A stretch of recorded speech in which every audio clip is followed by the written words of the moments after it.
victory. And there was plenty to get into about that win yesterday. But let's be real. It is all about Cincinnati. It is definitely on to Cincinnati. Thank you, Bill Belichick. It definitely is. Like, this is the game that when the schedule came out, yeah, Buffalo, sure. Classic divisional round game, 13-second Bills. You're playing these guys seemingly every year. But at least for me, this week, this game against Cincinnati was the one I was most excited for, because think of the ramifications of the Cincinnati Bengals beating you for a third straight time. That's what they're going to try to do on Sunday against the Chiefs in Cincy. So, yeah, we waited 24 hours, but it is Bengals week. It is a huge game, potentially for seeding as well, and also for the storyline. If you want to end it, like, before you get to the postseason, of having to go into the postseason of potentially the Chiefs playing the Bengals again, and Joe Burrow and Cincy being 3-0 against Mahomes and the Chiefs, if you want to just, like, cut that off right away, you go to Cincy, you get a win on Sunday, and then it's just like, okay, he's 2-1, and it's not that big of a deal.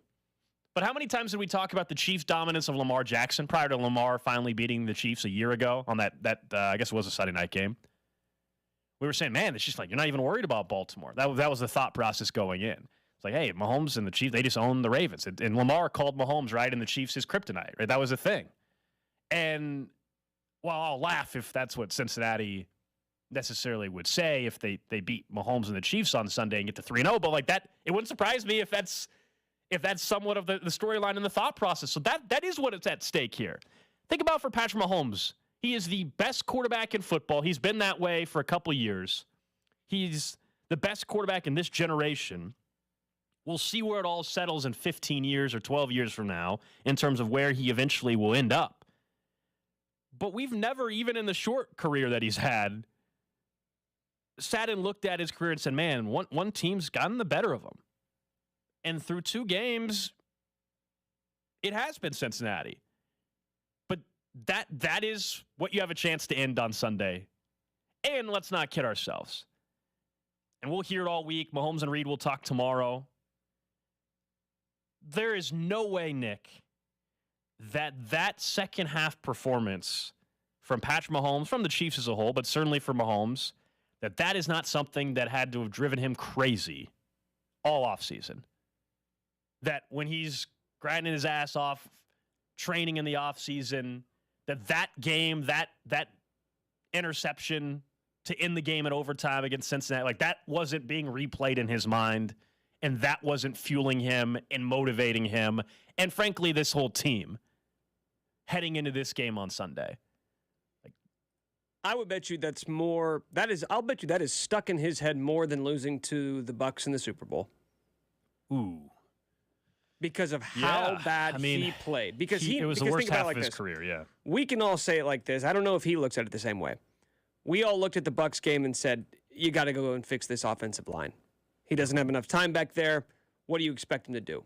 Whereas the Bengals game, we think back on it and say, wow, that's the first time where Mahomes played awful.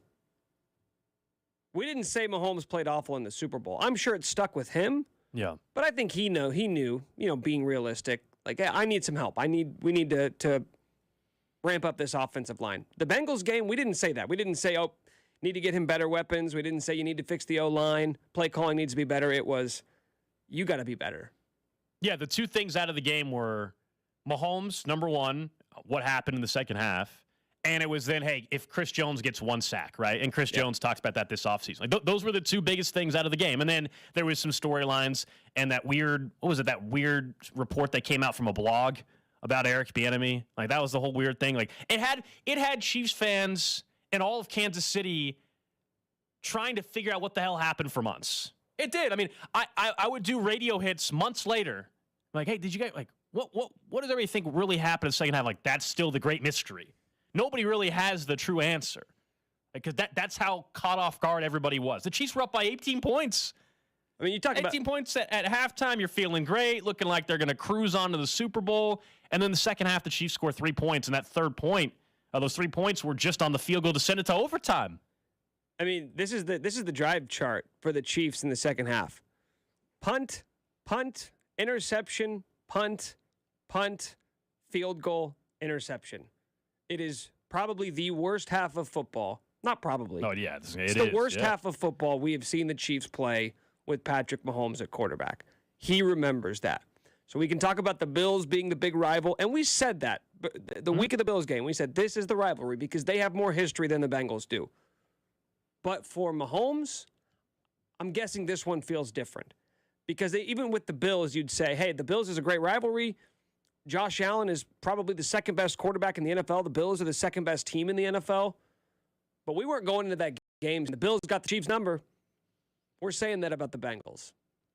Well, yeah, because Buffalo, while they had beaten Mahomes a couple times in the regular season, they hadn't been able to beat Patrick Mahomes in the postseason. Cincinnati did it once at the end of the regular season, and that game was, of course, where Jamar Chase just torched the Chiefs' secondary, and Jamar Chase looks like he'll be back for this game, and that'll be something we can get into later in the week. Young secondary going up against the best wide receiver core in football, and suddenly the Cincinnati Bengals are playing a really, really strong brand of football. But I think your point about the Super Bowl with the Bucs is interesting, Nick, with correlating to this game, because what we saw happen earlier this year, Patrick Mahomes and the Chiefs went down to Tampa, and they even admitted afterwards, like, just being in that stadium again brought back some memories. And that was a year plus removed from the Super Bowl loss where they got their ass kicked.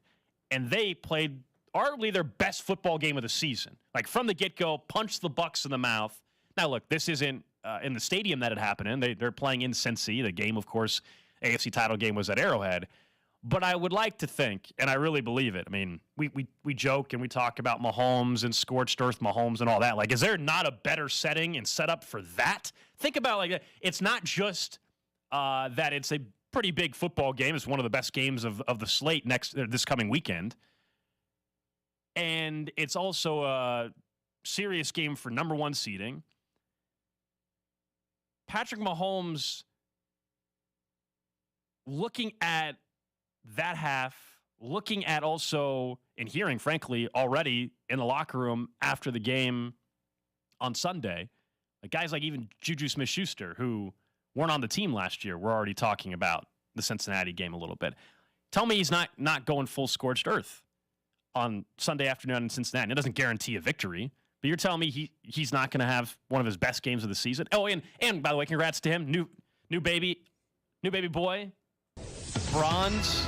You're telling me the week that his son is born, that he's not going to have a strong performance? Dad strength times 2 now. Are you saying that Patrick Mahomes is unbeatable after having a child? Did he? When the timing of their last kid was, it was the off season, right? Yeah, and he won the opener the next year, didn't he? Yeah. This is game week though. You're telling me you think he's losing on Sunday? By the way, do you remember last year when people wondered if having a child was a distraction? Yes, it was the most ridiculous thing. He's the first person to ever have to go to work after having a child. It was the most ridiculous thing. Well, people were blaming the slow start last year on that, and also on the commercials and all that. Too many late nights changing diapers. It was ridiculous. The things people were searching to find for why the early portion of last season did not go well for Kansas City.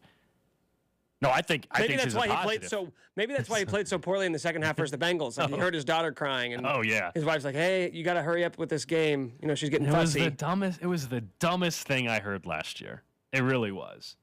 But I love the setup heading in this game on Sunday. I mean, how can you not? It's so weird going back to how I felt before the Bills game and like feeling so dismissive of the Bengals. And now maybe it's because the Bengals are starting to play well and they weren't playing well early in the season. But now the Bengals are sort of hitting their strides and they're getting healthy. Jamar Chase is coming back. Looks like Mixon still in concussion protocol, but trending in the right direction. I'm now that the week is here, even yesterday, and the Rams, that was a crappy game, so we don't really care about recapping that for more than one day. Right. Usually it takes me a couple days to get ready for the next week's opponent. It was yesterday at like noon. I'm saying, let's get ready for Bengals. It's been a bit. It's been a bit since we had a game week where it felt big and where you were so amped up for the opponent. And that's what happens when, in this case, you're dealing with not only probably the fourth hottest team in football in Cincinnati, the Chiefs, who of course have the best record in the AFC. And then everything we just ran through would have happened in the AFC title game. It sets up for some fun narratives and storylines heading into the game. And yeah, this is one you feel like you want bad if you're a Chiefs fan. the way we talked about the Bills, and I'm sure how Buffalo fans felt about losing in the divisional round game, 13-second drive. Like, the Chiefs were that close to going to another Super Bowl. So, yeah, like, this is one you want bad. You could downplay it all you want. Like, come on, be honest with yourself. Like, this is one you want bad. I know it's a regular season game, and there's a chance, Nick, they're going to play each other in the postseason again. I mean, there's a very good chance of that happening. Hopefully the Chiefs get the bye so they don't have to play them in the first round of the playoffs, depending on how the division sets up in the AFC North if they end up beating the because imagine what we'll be saying if the Chiefs lose to the Bengals for a third time. That's all you need to know Mm-hmm. Well, you can about right now. Because if you lose to that team, what are we going to be saying on Monday? We're going to be saying, okay, what's going on with the Bengals? Well, why are they the only team who's figured out how to slow down Mahomes? Yeah, and again, it'll be are they his kryptonite? It'll be the whole Lamar Jackson Ravens with the Chiefs thing, but reversed. It'll be the Chiefs wondering that same thing. You know what we'll start doing? Even if the Chiefs still end up with the 1 seed, we'll start to look towards the postseason to see what are the chances that the Bengals are going to play the Chiefs in the postseason, and how nervous does that make you? No question. I'd rather rip that Band-Aid off right now in the regular season, beat them by 10, and then say, you know what? We're good. I don't care. Bring them on in the playoffs. Yeah, it's just game on at that point. That's exactly right. That is exactly right. Now, we know the Chiefs yesterday made a signing of Melvin Gordon, which I think was surprising for a lot of people. Melvin Gordon, veteran running back. The guy just lives in the AFC West. He's only played on teams he's played on every team now. He will. Now, he's practice squad for the Chiefs. Melvin Gordon was cut by the Broncos, a week and a half or so ago. The guy fumbled it 5 times in 10 games, and that's not just a this year thing. Like that, he's been known as a guy he can't hold on to the football. And I mean this with all due respect to the guy that I've never talked to in my life. I hope he never sees the field in Kansas City. Wow, it's really nice of you. I hope he never sees the field. Signed in the practice squad, fine. Nobody should be upset about that. He's on the practice squad. Who cares? Absolutely scares the hell out of me that he would fumble in a big spot. So I hope that he never has to be activated and never has to carry the football for this team. I'm hoping that you're such a great guy, Gold. You trust him? You want him carrying the ball? I'm not canceling him, you know? He can be on the practice squad. He can be on the practice squad. I do not trust him one bit.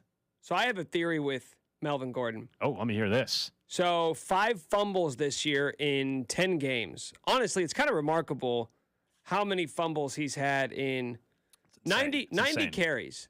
What's 90 divided by 5? 18? So once every 18 carries. If you wouldn't have said, I was going to let you just sit forever because I wasn't going to try to. That was actually I'm really impressed with myself. So 5 fumbles. He's got 26 and 7.5 seasons in the NFL. It's a lot of fumbles. I'm convinced it's tough to tell like how big some of these guys are unless you're Derrick Henry and you're just like busting through your shoulder pads like the Hulk. It's tough to tell how big some of these guys are, but if you've ever seen pictures of Melvin Gordon doing the warm-ups before the game. Of course you've analyzed his warm-up photos. When he's just got like the cutoff, when he's just wearing like the cutoff T-shirts, you'll see that Melvin Gordon, 6'1", 215, is jacked. All right, this guy is massive. His arms are like comic book, like hilariously huge. Okay. And I think that is the reason why he's had fumble problems. You may say, well, wait a minute, he's so strong. Doesn't he have such a firm grip on the ball? No, it's not about having a firm grip. It's about the positioning. It's about your technique, your form. And they always say, you want to get that ball, like there's that little pocket in your elbow where you want to really stick that thing in there. As long as that pocket exists, though, you guys can come in and rip it out. But because his arms are so big, that pocket doesn't exist the way it does for other running backs. His biceps are bulging to the point where he can't get that football stuck in the elbow. The biceps are in the way. He's too jacked. That's why he's had fumbling issues. So you think you've discovered the fix, though? Get skinnier. So just stop lifting weights. Well, it seems like it's a little late in the game. He's 29 years old. To me, this is who he is. He's an 8-year pro. Nick, this is who he is. So look, he's on the practice squad. No harm. Now that he's in Kansas City, I have a better chance of reaching him. I have a better chance of getting the message to him. So Melvin, if you're driving from the airport right now, I'm sure he's and you're doing listening, and your driver's got this on, maybe just, I don't know, try keto. Just try to cut weight at a rapid pace, and you might be able to get on the field for the Chiefs. Again, nobody should be upset of a guy that gets signed to a practice squad. Like, okay, no problem, practice squad. But honestly, like, I hope he never is active for this team. And let's be honest, like in all seriousness, with the signing, what does it mean? Does it mean that Clyde Edwards-Helaire is not going to play at all again this year? We know he's on IR. Do they think that maybe he's going to be not available, and so it's just a depth move? Insurance policy? Is it that Ronald Jones is going to not be active and they'd rather have this guy active? Is it that he's just going to be rojoed, which is what I'm hoping, which that he's going to be inactive? I guess he's not even inactive. He's on the practice squad. That's what I'm hoping it is, Nick, that honestly, the rest of the year, Melvin Gordon's just on the practice squad, and unfortunately, if an injury happened to Pacheco or Ronald Jones or Clyde can't come back, they feel like they have a veteran back that they could start in a pinch or at least get a couple carries in a pinch. Something happened to McKinnon, whatever it may be. That's what I think, and I'm hoping it is, because, again, I don't trust him one bit to carry the football. And also, he's too jacked. And you think that's why he fumbles the football 5 times? I mean, I laid out the data for you. I don't know how you would argue against it. No, I mean, it's a strong case, Nick. Also, how about Bryan Edwards? Somebody on the text line brought it up. Nobody wants to talk about Bryan Edwards. Probably because the guy who the Raiders drafted in the 3rd round 3 years ago has a grand total of 48 catches in 3 years in the NFL. That would be why nobody is talking about him. Yeah. Another practice squad guy. That's, to me, is an off-season move. Like, you get him on the practice squad and you hope that you can then end up having him on your team next year, because we know how thin they are roster-wise. Are you calling your shot already for training camp next year? That being the guy who everyone's like, hey, watch out. Well, Justin Ross is still around, maybe. So that still could be the guy as well. I think I actually have a Bryan Edwards autograph card, because for those that collect cards, it doesn't mean you actually physically had him sign it in person, but they come in, the real autograph cards come in packs that are already autographed. And I want to say I have a random rookie Bryan Edwards Raiders autograph card randomly, which I think is worth, Nick, like 50 cents, maybe $1. So now would not be the time to try and sell it. Probably not. But do you think if he actually ended up playing at some point for the Chiefs in the future that would be worth more than $1? Yeah, I think if he starts turning heads in St. Joe next year, all of a sudden that thing gets up to $1, $1.25 maybe. You think I can sell it to somebody at St. Joe next year? Right there? Yeah, that'd be the time to do it. Try and flip it quickly. Text line's upset with you already. We're only 21 minutes into the show. Jay Southland Tow Service text line, 913-586-610. Someone says, thanks, Coach Nick. Nick shaming Melvin. He's not even been here 24 hours. I don't think you were fat shaming. You're saying he's too jacked. I'm buff shaming him. Yeah, you were saying he's too jacked, and that's why he's fumbling the football. I'm saying get fatter. If anything, you need to be softer. Those arms need to be softer. I want your arms to act as, a pillow, as a bowl of Jell-O to sort of cushion the football, as opposed to your rock-hard biceps, which the football just naturally bounces off of. Now, can you explain Jerick McKinnon? Because up until a week or so ago where he hadn't fumbled, I think, since 2018. Can you explain that? He seems like he seems pretty good, too. He's not that. No, but his biceps are smaller is what you're saying. Yeah. How much does McKinnon weigh? Well, it's not just the weight. Well, no, but I mean, he's much smaller. Melvin Gordon's big for McKinnon's 5'9", 201, longer. What's the height have to do with it, Nick? He's long. You're just saying it. I'm not going to get into the physics of it any more than I already have. I laid out my... Nick spent a long time this morning. He said, look, just wait. At some point, I'm going to tell you why I think Melvin Gordon's fumbling. Dude, go look at a picture. And you laid it out, and I'm just telling you that you think that that's the reason and that nobody else has figured it out. Do you have a better... Okay. Some guys are fumble prone. Melvin Gordon's fumble prone. No, but of course he is. But I'm asking, why is he fumble prone? That's just who he is. What do you mean that's who he is? It's in his DNA? Yeah. Do you not think there's some quarterbacks that they throw picks? They can't see the field as well as another quarterback? That's decision making. You don't think that there's still you get lazy, you get lackadaisical with the football, whatever it may be? No. No? Okay. I think that's processing, decision making. I think fumbling is physics and mechanics. And I cannot be swayed from this position. And no NFL coach has ever been able to figure it out for Melvin Gordon. Well, maybe he's just like, sorry, I tried to get skinny this offseason, coach, but I'm just too swole. I can't help it. I saw the easy curl bar, and I decided to get some reps in. I couldn't help myself. Some people like you see. So do you think I wouldn't? You see a curl bar, you get a Snickers, like I can't help myself. It looks good. I'm going to buy the Snickers. Melvin Gordon, he walks past the free weight set, and he said, I got to get some curls in. Yeah. Sorry. Should have used the Reese's peanut butter cup example. You know that. It should have been the peanut butter cups, not the Snickers bar. I don't go with the Snickers, Sorry. I just go vending machine, Reese's peanut butter cups. Yeah, that's true. That's typically the direction I typically point the direction stands.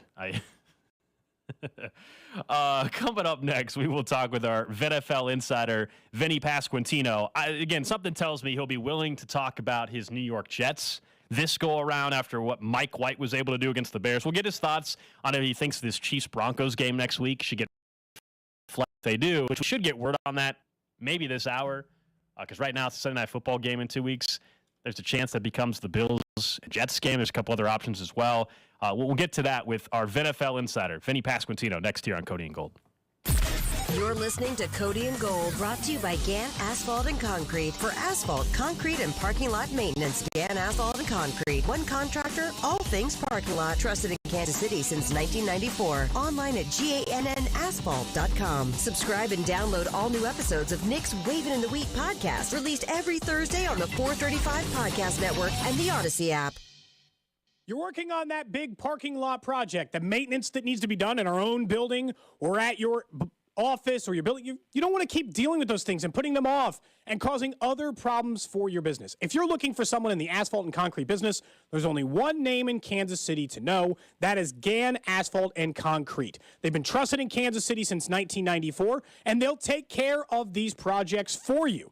The founder, he thinks that this is the kind of thing he started in paving. He's been doing this his entire life, and he knows what he's doing. They are experienced, and they've been in Kansas City for as long as you can remember, which means they keep getting clients to use them for those reasons. If you're working on those big parking lot projects, let them take care of it so you're not running into more issues at your business. See them at Gann Asphalt, that's GANN asphalt.com, and take a look for yourself what people are saying about them. That's who you need to use, Gann Asphalt and Concrete. Well, of course you do. You've got the jersey, the sweatshirt, the hat, the bobblehead, the mug, the cornhole set, the PJs, the cooler, the doormat, the blanket, and the grill cover. Now all you need is the Community America Chiefs checking account, including an exclusive Visa Chiefs debit card. As the exclusive banking partner of the Kansas City Chiefs, we want to give all of Kansas City the opportunity to bank like a champion. Chiefs checking from Community America. Apply now at chiefschecking.com. This holiday, give the people you treasure something they'll treasure, a gift from Shane Company. Our unique jewelry makes a spectacular gift. I'm Tom Shane. One of my favorites is an elegant necklace featuring a colorful east-west gemstone with diamond accents for $250. We offer it in 4 different gemstones, so you can select a color she loves. Choose red garnet, purple amethyst, sky blue topaz, or yellow citrine. Another favorite are diamond huggy earrings for $1,145. I picked these hoops because they fit close to the ear and are great for any occasion. Select either white gold, yellow gold, or rose gold. Our link necklace at $525 is a favorite because the diamond accents give the gold a touch of sparkle. Visit us for more gifts at a great value. Now you have a friend in the jewelry business. Shane Company and ShaneCo.com. Now is the perfect time to download FanDuel, America's #1 sportsbook. Right now, new customers get a no-sweat first bet up to $1,000.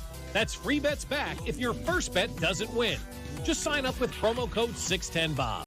Some of the things that I love about FanDuel is that it has all your favorite bets, from the money line to point spreads to player props. You can combine your bets for a chance at a bigger payout with a same-game parlay, and you'll get paid your winnings fast.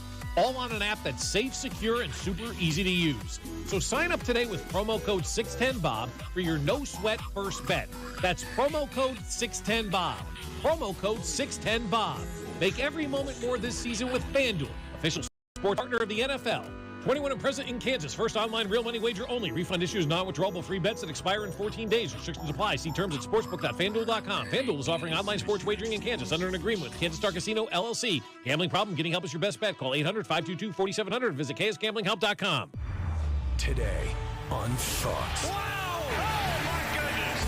The Stars and Stripes must come out strong in a huge World Cup group stage clash. And he just rifles his home. Christian Pulisic once again leads the U.S. Young Guns. And that is magnificent! As they take the field for a crucial showdown against Iran. USA, Iran. Coverage begins today at 1 Eastern on Fox and the Fox Sports app.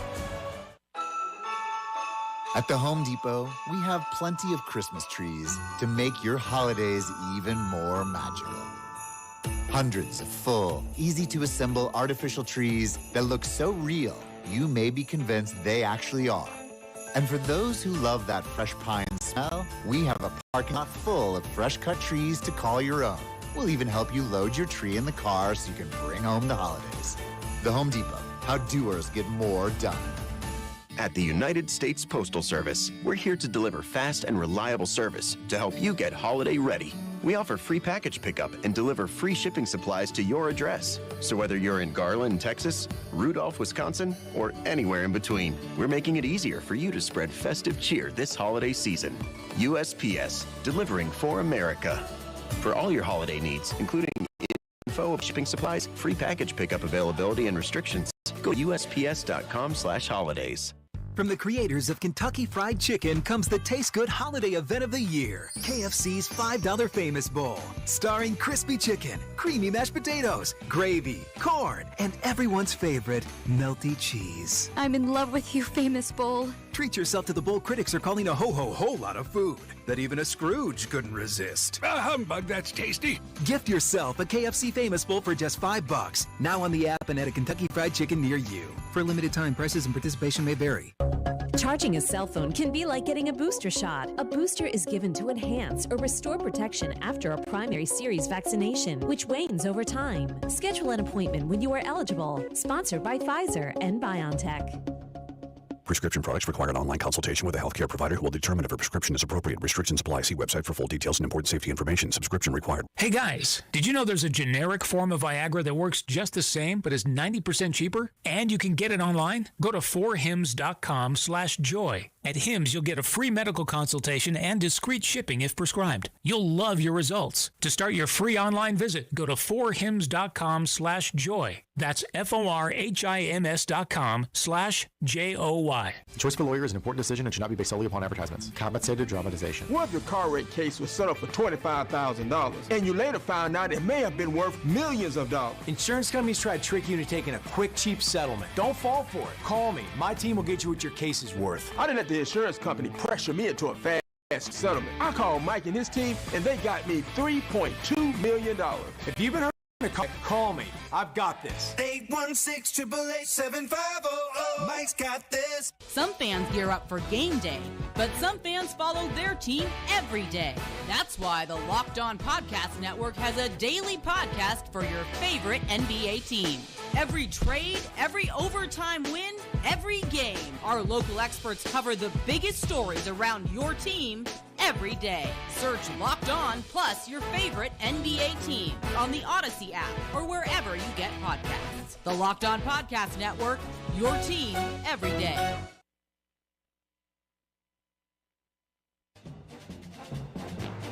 Now, joining Cody and Gold. Hey, it's a beautiful Tuesday morning, let me tell you that. It's your 2022 VinFL Insider. Are his hands going to get any bigger? Royals first baseman, Vinny Pasquantino. As a potential future Chiefs fan, we hate the Broncos.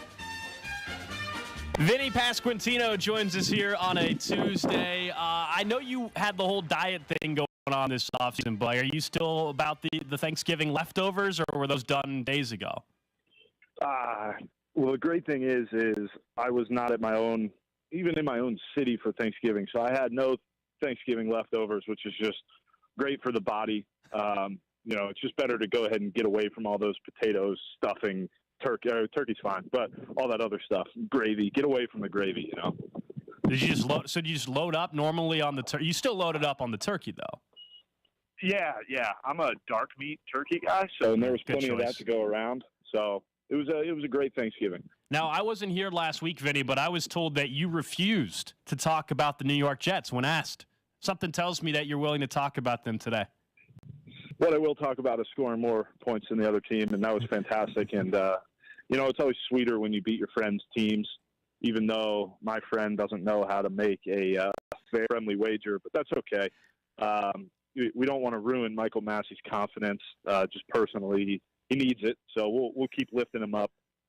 Nobody lost technically, so it's just we're happy to have a win up there in New York. So we go to Minnesota this weekend, and we'll see what happens. Yeah, so what happened with the bet? So Michael Massey, Big Bears wager last week, but why is the bet void here? So the deal was if the Bears won, I would have to wear a Mitch Trubisky jersey to either spring training or opening day. I don't remember because I was so not worried about losing it. And then the other side of it was if Zach Wilson completes 15 passes, Michael would wear a jersey of my choice.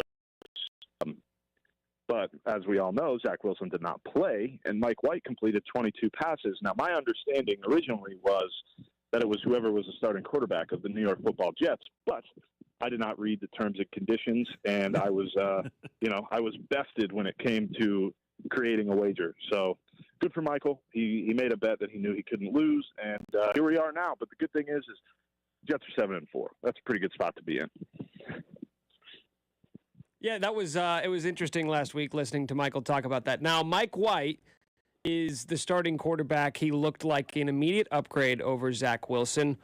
The Jets are in a weird situation because usually when you have quarterback competition like this, Vinny, you had teams that are looking like top 10 picks in the draft next year. Now you've got a team that's fighting for an AFC playoff spot.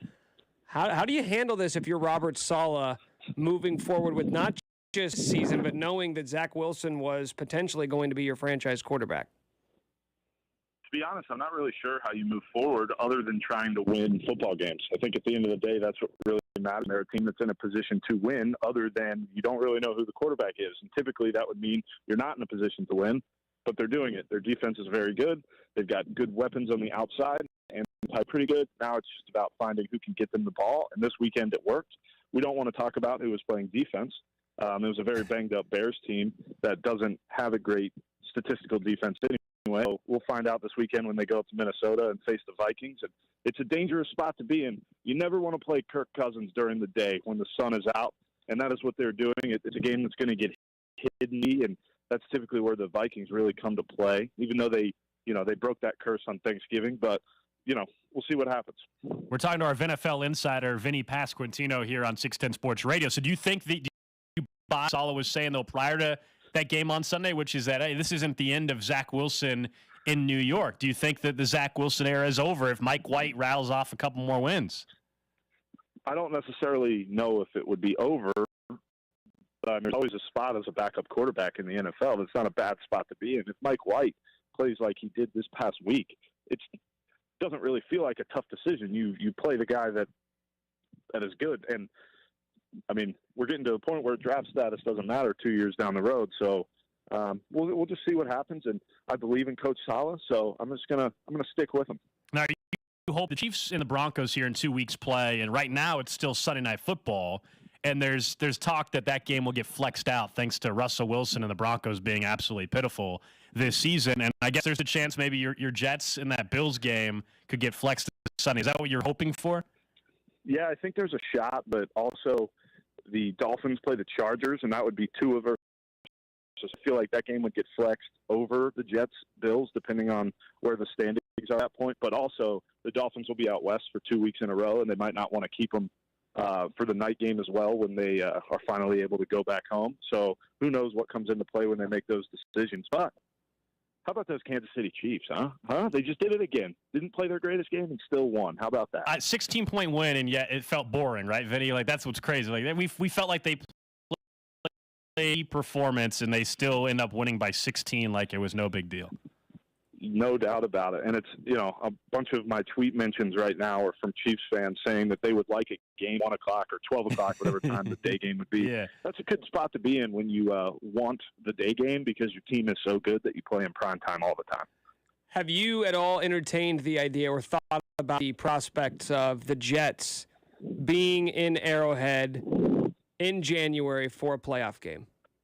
Yeah, the thought has crossed my mind, and I can confidently say that I would be there if that happened. I would probably be wearing neutral colors, play politics a little bit.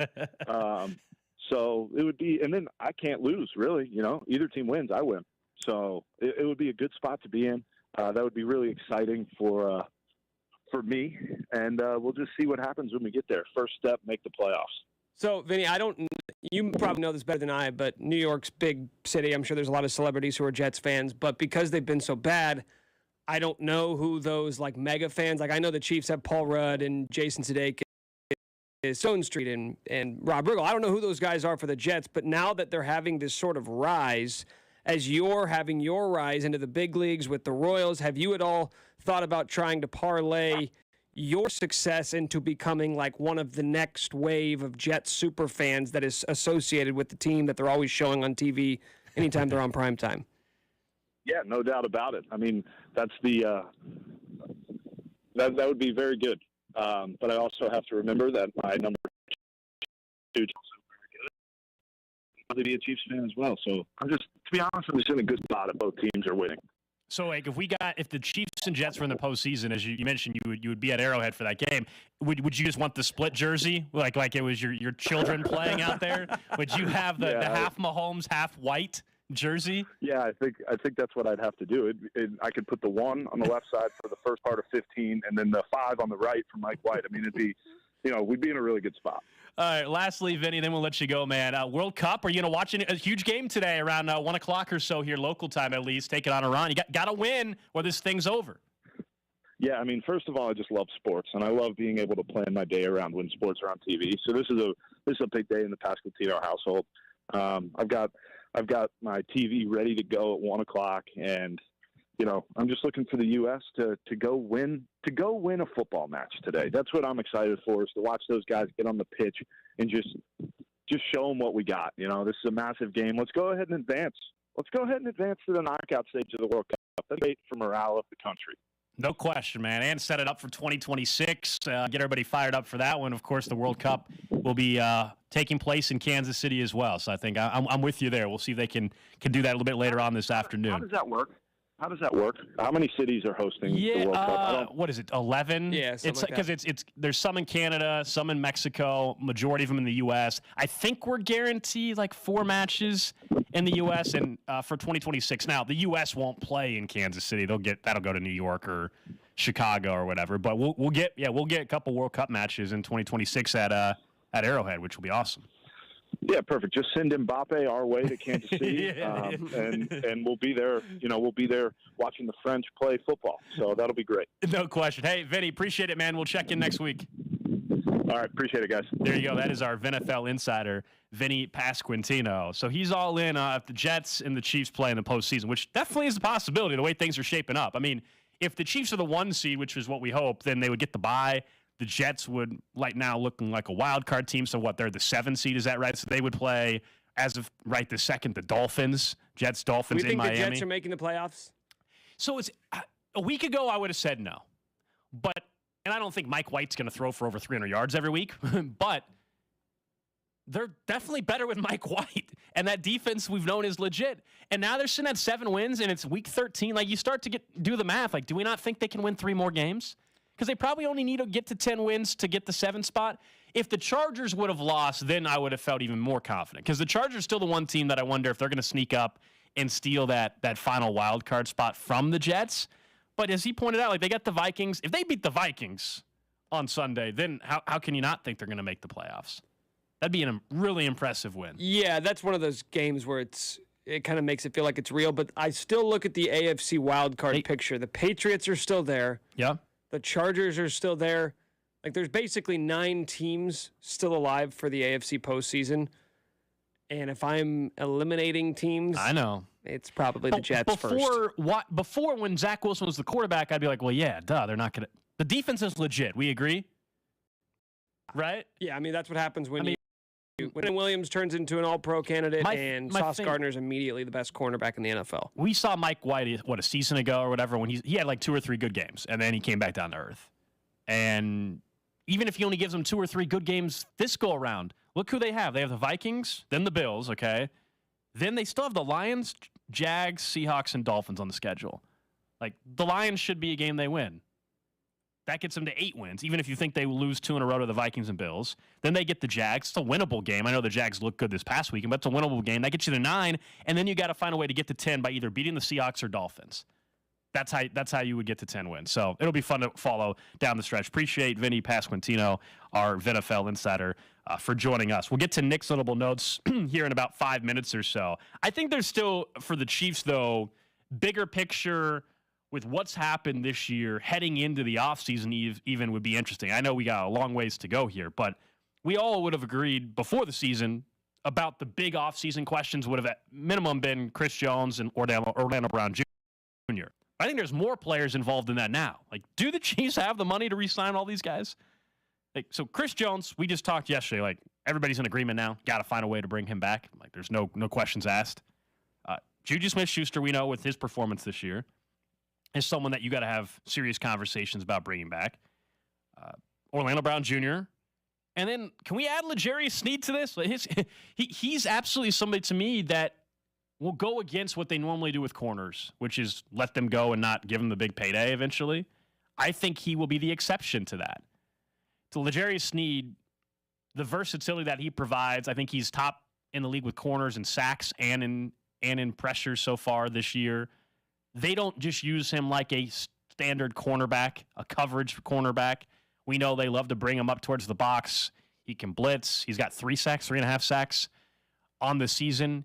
He's the guy where they can use him in so many different ways that I think they will be able to talk themselves into him being really the first corner, right? He'd be the first corner in the Brett Veach era that they gave a true contract to, a second contract to. I mean, just look at the... Because Ward, they didn't do it. We know they didn't do it with Charvarius Ward. Yeah, that would be it. Charvarius Ward, you had a chance to, and then he goes and signs the big deal with the Niners. But I don't know how you can afford to give contracts to all three of those guys. Because we can ballpark, at the very least, we can ballpark what Chris Jones and Juju Smith-Schuster would get. And they're both getting upwards of $20 million annually. Now, Sneed won't get that, but if you're making him one of the top 10 to 15 paid cornerbacks in the NFL, that means you're paying. I mean, look at what Charvarius Ward got, $13.5 million per. Now, there's not as much fully guaranteed. I think it's only about 18 fully guaranteed, but how can you afford just... I get it. The salary cap's not real. There's always funny money that you can move around and restructure, and the cap hits won't be that big in year one. But that's still 3 decent contracts, 2 of them big contracts in the same offseason. How can you do all of that in one offseason? Yeah, I mean, I'm at this point where I do have faith that they'll be able to figure that one way, whether it is signing all of them or making another trade to then alleviate some issues with and find some other guys that they can bring in. Maybe that's the trading for a left tackle. Maybe it's trading up the draft, whatever it may be. Like I think this regime has shown us that to this point in time, especially with the last 2 off seasons, whether it's draft, free agency, or willing to trade. I mean, none of us would have thought this time last year they would have been willing to trade Tyreek Hill, and they were, right? So nothing's off the table for them when you head into this offseason. But right, just not to get too nerdy with the numbers, Nick, but we know next year, as of right this second, they have like $17 million in cap space. Okay, what's the quick way to add another $20 million? Well, move on from Frank Clark. I think it's the $9 million or so in dead cap. They can free up 20, roughly. We know that they, heading in next season, they could maybe redo the Mahomes deal. That could potentially free up some money there. But they only have like 33 players under contract next year. We know you have to fill out a 53-man roster. And one of those players not on the books for next year at this point is Orlando Brown Jr. Chris Jones has a massive cap hit on the books next year. Maybe that's actually a way where you could alleviate some of it by re-signing him to a new deal. Maybe that's a way to lower the cap number. It's going to be really interesting. Like, I know we got months to get to that point, but there's some serious decisions on the horizon. I just think it's not just as simple as finding what to do with Sneed or finding what to do with Chris Jones, Juju, Orlando Brown Jr. It is also making sure you take care of L'Jarius Sneed. Now, if you're ranking it out, Chris Jones is number one priority. Yeah, if you had to let one guy walk, who would it be? Chris Jones, number one priority. As much as I hate to say this, because you know how I feel about what Juju Smith-Schuster's brought to the table, like, that might be the answer. Like, and that's what sucks, because I'm worried that the dollar amount's going to get too out of hand. So who's your number one receiver heading into next year? Justin Watson? No. So here, if you didn't have him, then you're looking at MVS, Tony, and Sky Moore. You're going to have to go get a veteran again. Like, either way, they're going to have to go get a veteran. The question is, are you willing to pay the price for Juju? You know I want Juju Smith-Schuster back. You and I were talking about the dollar amounts that it would take, well north of what MVS got this past season. Are they willing to do that? But if you're saying, like, priorities, Chris Jones and Sneed, I would argue, are more important. I think a lot of people would say, well, the Chiefs have shown they don't need to pay, done a great job. I think Sneed's different. Well, the difference is that I feel like if McDuffie finishes the season the same way he started, you could convince me that he's a legit number one corner heading into next year, whereas I don't see the legit number one wide receiver already on the roster or the potential number one receiver. We can say MVS. No. MVS will never be the number one here, right? Right, yeah, right. Either way, at least you have a guy on the roster right now in McDuffie who you feel like could probably slip into that role next year. See, I just think they're different corners. Like I don't. They definitely are. You know what I mean, you lose Snead's so versatile. You lose that aspect to it. But these are going to be the interesting. Like there's a ton of decisions to be made in the offseason. Gotta write something down. Nick's notable notes. All right, so Sunday Night Football was pretty ugly for the Packers. They lose again. They're 4-8. The season is over for Green Bay. Yeah. And to add insult to injury, Aaron Rodgers leaves the game with an oblique injury, a rib injury. Yesterday, Matt LaFleur said that he's feeling better, but there's no update on him. Jordan Love came in and actually looked pretty good. I think you could argue he looked better than Aaron Rodgers did. 6 for 9, 113 yards, 1 touchdown, no interceptions. It was the first extended look we've seen of Love since last year. Actually, you go back to the Chiefs game, which, as we know, was really ugly. Is there anything here? Is there anything to their season being over that they should just run Love out there the rest of the year just to see what they've got? I wouldn't. And I know Alex Smith last night on ESPN said, hey, Aaron Rodgers earned the right, if he's healthy and cleared to play, that he should get to play it out. And maybe, okay, like that's fine. If I'm the Packers organization, I know you signed Rodgers to that, 3-year, $150 million contract. So that's still on the books. I mean, that's not going away. But explain to me the concept of having earned it, because this isn't a one-way street. The Packers gave him a pile of cash. Yeah, so I don't disagree, because with what you're saying. Now, because I don't think it's as simple Aaron Rodgers gets to make that decision, and Jordan Love shouldn't be the guy the rest of the way. I think you need to find out what Jordan Love is for sure, and not just 2 drives at the end of a Sunday Night Football game against Philadelphia. So I think he should start the rest of the season. I think it's beneficial for you as an organization. As far as what Alex Smith is saying, I think he's saying the guy's won 2 MVPs, the guy's brought your city a championship, and you did commit that kind of money to him. That's what he's alluding to, at least. You can disagree with it, but that's what he's referencing. But yeah, I think Jordan Love should start the rest of the season. And there's a chance, by the way, that Aaron Rodgers may not even get cleared to play. The dude's got the hand injury. He's got an oblique injury. He's all kinds of banged up right now. Do you think there's any chance that Aaron Rodgers is not with the Packers next year? Yeah, I think there's some chance, yeah. That's a big contract.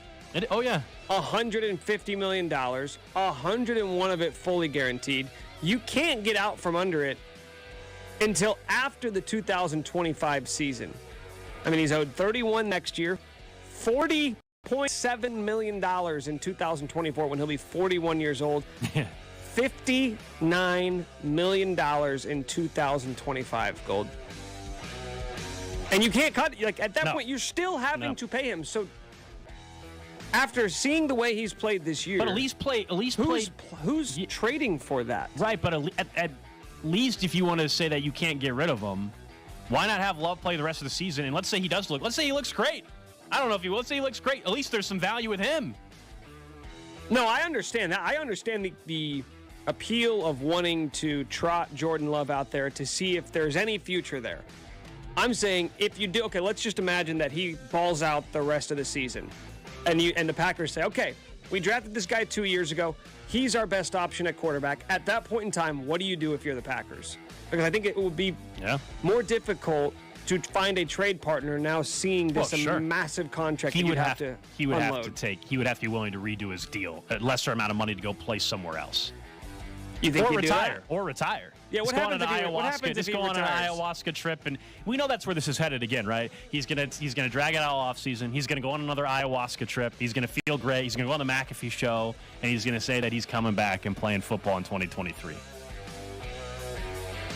He's gonna ask for a trade? No, I don't know. I just can't. I can't imagine the Packers going through the season they went through last year, with all the off-the-field stuff and the off-season, and then deciding to run it back again next year, knowing that the wheels completely fell off. Mahomes' cap hit next year, and obviously Mahomes is playing as good as anybody, but Mahomes' cap hit is $47 million next year, I think. And what did you say Rodgers is next year? 31.6. So where I would push back, the notion that it's impossible to trade him. But Patrick Mahomes is good. I understand that, And Nick. Aaron Rodgers that's what I has just been said. horrible. That's what I just said. But is then I Mahomes. don't know how you can draw the parallels Nick, between the two. it's the NFL. Teams are desperate. Are you kidding me? Look at the Texans and their quarterback situation. Look at all these other teams that have no quarterback. Aaron Rodgers may not be playing at a high level, but he hasn't been. You're acting like he's been Russell Wilson this year. Come on now. I think he's not. been a bottom quarterback in the NFL. He's hurt. You disagree that he's hurt? I agree that he's hurt. I disagree. Where we seem to disagree is the idea that this isn't the end for Aaron Rodgers. Like, I don't side of this. All of a sudden, he comes back and starts playing like an elite quarterback. I think he can still play like a top 15 quarterback when healthy and if he's surrounded by talent.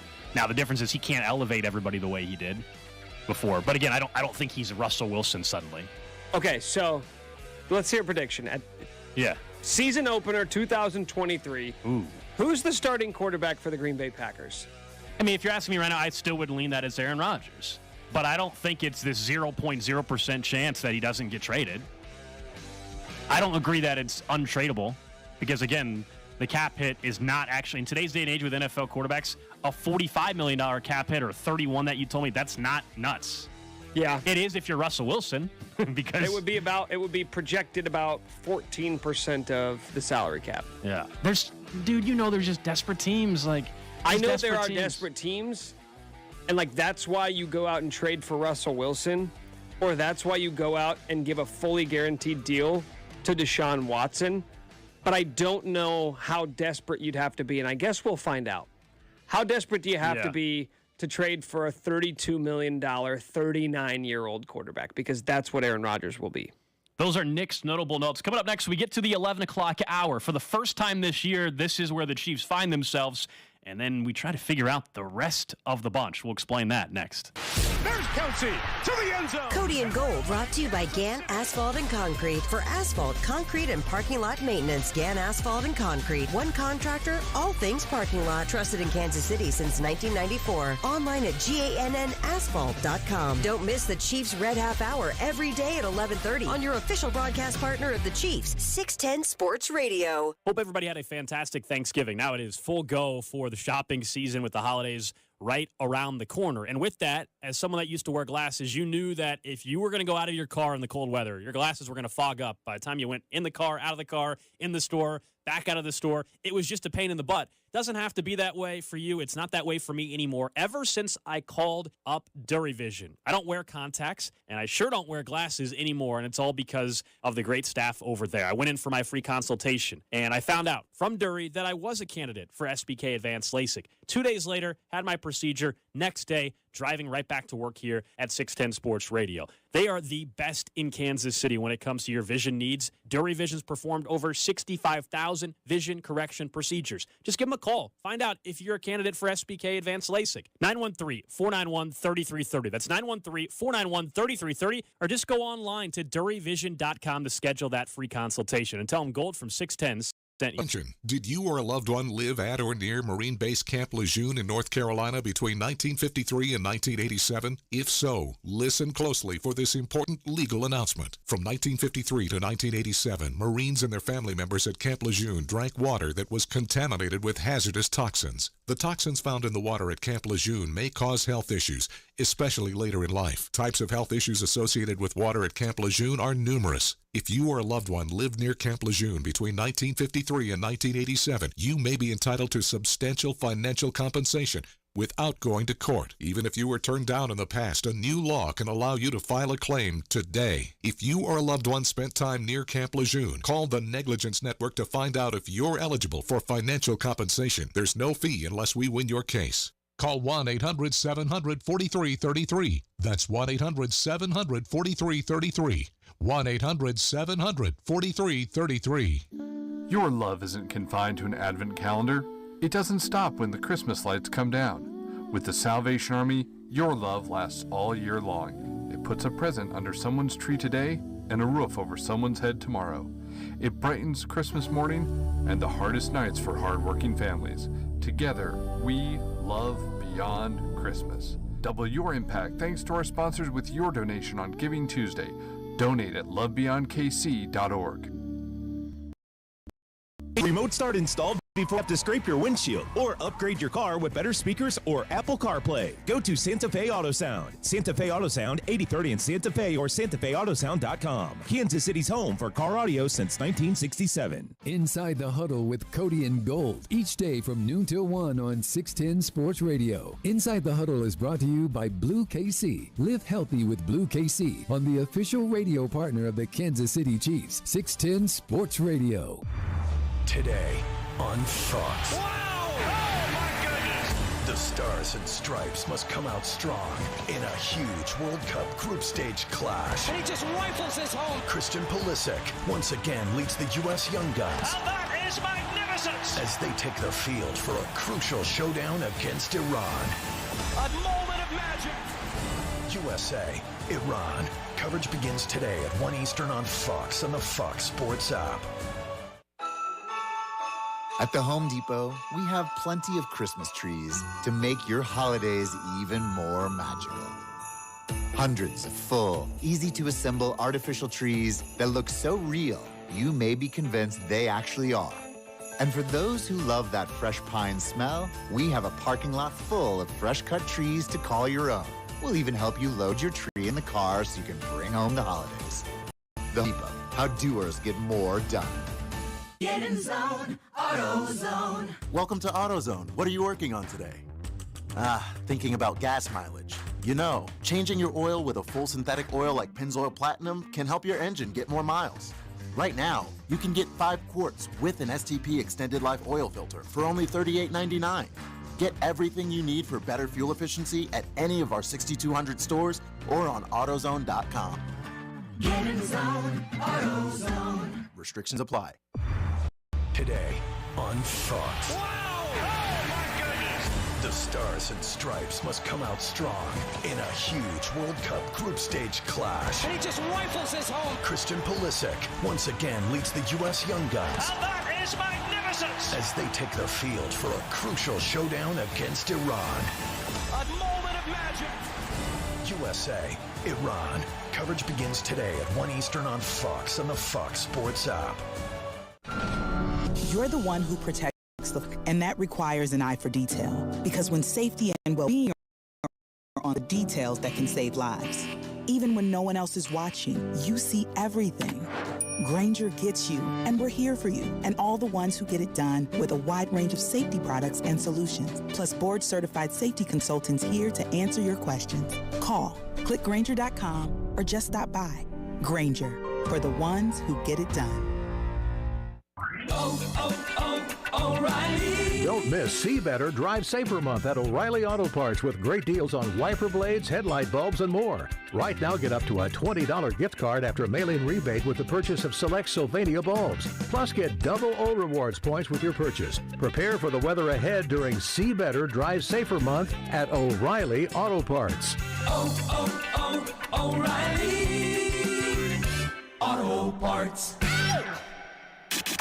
Hey, Kansas City, it's Travis Kelce. Don't miss my brother Patrick Mahomes and C-Dot every Monday at 2:15 right here on 610 Sports Radio. See you guys on Sunday. KCSP Kansas City, WDAF HD2 Liberty. Always live on the free Audacy app.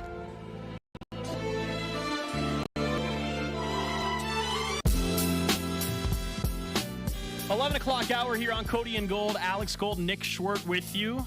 Cody out the rest of the week. Will be back with us on Monday. Nate Taylor from The Athletic in studio at 1 o'clock. We are 2 hours away from USA versus Iran. Gotta win to move on to the round of 16. Just saw the matches, Nick. You got to be happy. One just ended. Your team that you had moving out, Senegal, just got the win over Ecuador. So that is my squad. That's your. I don't know why you're backing Senegal. What's the story behind that? I've just always backed them and everything. He's a big fan of Senegal. Yeah, in general. Just a huge fan. Also, England and Wales coming up in just a little while as well. We'll talk more World Cup when it gets a little bit closer. We'll also have the video stream going downstairs around 1 o'clock in the watch party room. C-Dot, Rob, and the guys will be on that at 1 o'clock. We are video streaming the show. We got it up and running today, so if you want to watch, you can do that on Facebook, Twitch, Twitter, YouTube, you name it. You can do that. Also, hit us up on the Jay's Southland Tow Service text line, 913-586-7610. We'll get the trash of the day here in about 15 minutes or so. But the Chiefs are in a spot that they haven't been all year. It's kind of unusual over the last couple of years for them not to have already been here. But the Chiefs now, for the first time, you can say, are the Super Bowl favorites. Last couple of years, entering the season, that was always the case. But they are, for the first time in this 2022 season, the actual Super Bowl favorites. For the entire year, it had been the Buffalo Bills. The Chiefs are now plus 430 at FanDuel. The Bills are plus 450. The Eagles have the third best odds there at plus 650. And the San Francisco 49ers have the fourth best odds also at plus 650. And before the season started, I think we had discussed like the odds and who's the favorite, who's not the favorite. No problem with the Bills being the preseason favorite. It made a lot of sense, right? They have the best roster in football coming in. There's the Josh Allen storyline. A lot of people looking at the Buffalo Bills like this was their time to do it. And the Chiefs are narrowly favorites. And we know the Bills beat the Chiefs in the regular season here. But we've also seen, despite even a win on Thanksgiving, the Buffalo Bills and their quarterback Josh Allen, 5 red zone picks in the last 6 games. I think the biggest devastating thing for the Buffalo Bills right now is no Von Miller. And maybe he's back for the postseason. We'll see. He was brought in to win games against teams like the Chiefs, Cincinnati, Baltimore, Miami come playoff time. And we saw him close the deal against the Chiefs, Von Miller did, when he played at Arrowhead a month or so ago. They don't have that guy right now. I think they also have some other injuries on the defensive line. They're starting to get some guys back in the secondary. That's why we've seen a shift in the market. Not to mention the Chiefs keep on winning football games. They have the best record in the AFC. So I think it's significant that the Chiefs are Super Bowl favorites for the first time this year. But who do you think can actually win it now? I mean, we're on to week 13. It's December is in just a couple days. It is now the home stretch of the regular season. I told you the top 4 teams in terms of odds, but like, who do you truly think can actually go and win the Super Bowl? I want to hear your answer because Cody and I did this last week and we disagreed specifically on one team. So I want to know how many teams you have and who they are. Yeah, so obviously I think the Chiefs and the Bills can absolutely win the Super Bowl. There's no reason for me, despite even what I just told you about the Bills with Von Miller. I don't suddenly think the Bills are incapable. I think they really need Von Miller to play in the playoffs. I think that's a huge loss. They went and acquired him for the postseason to seal the win, to seal the deal. But this was a team that lost on a 13-second drive in overtime in the divisional round game to the Chiefs. For me to suddenly think that they're not capable of getting the Super Bowl and winning it, I think would be foolish. So I think it's the Chiefs, it's the Bills, I think it's the Eagles, and I think it's the Cowboys and the Vikings. So you've got 5 teams. I do. I think the NFC's so wide open. That's why I gave you 3 teams. So no Niners. No, I'm not as all in on them as everybody else. Wait. I just want to make sure I heard you correctly. Yep. You could envision Kirk Cousins hoisting the Lombardi Trophy as confetti rains. Yep. Let's not act like Jimmy Garoppolo is so much better. I will act like Jimmy Garoppolo I disagree. is so much better. Don't make me suddenly be the Jimmy Garoppolo guy. Cody's not here today. You've always been the Jimmy Garoppolo guy. No, I've always been the supporter of Jimmy Garoppolo. Remember? That's how normally this. Cody's not here. Usually Cody's the one saying he's crap. I'm not saying he's crap, but I think your disdain for Kirk Cousins sometimes. I think he's not good. Clouds. The Kirk Cousins stuff. It's very easy because social media loves it, like primetime Kirk and this crap.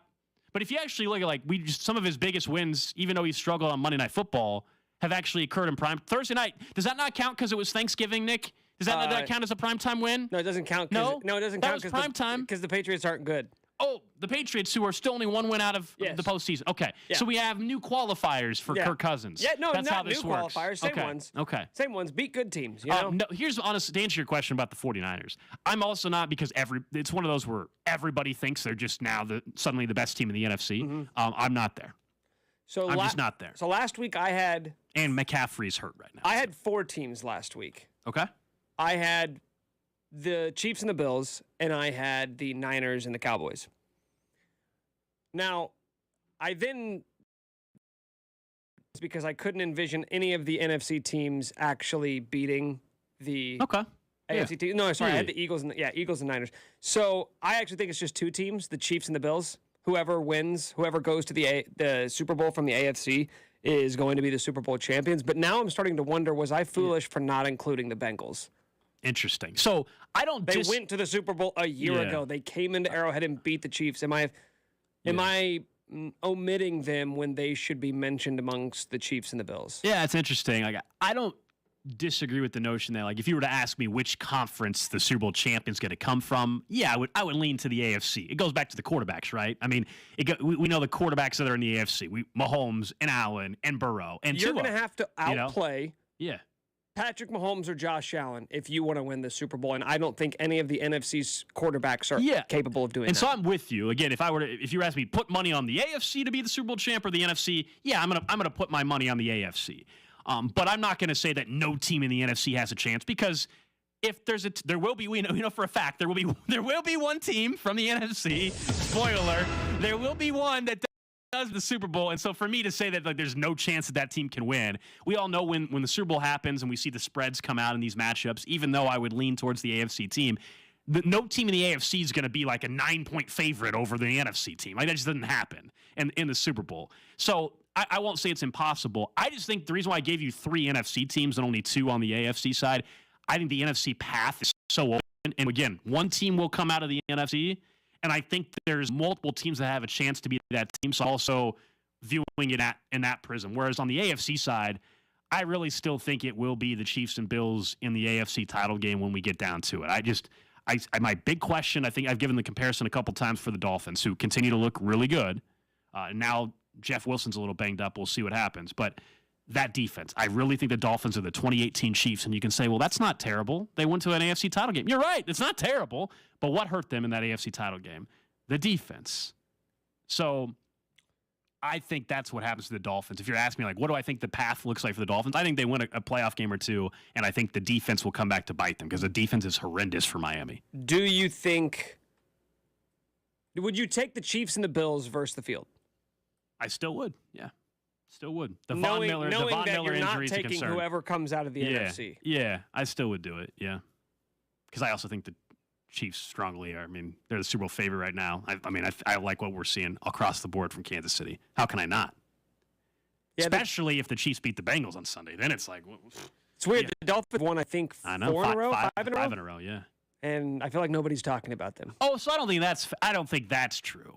Maybe I don't think they're being discussed. I don't think they're being discussed amongst like the best teams in the NFL.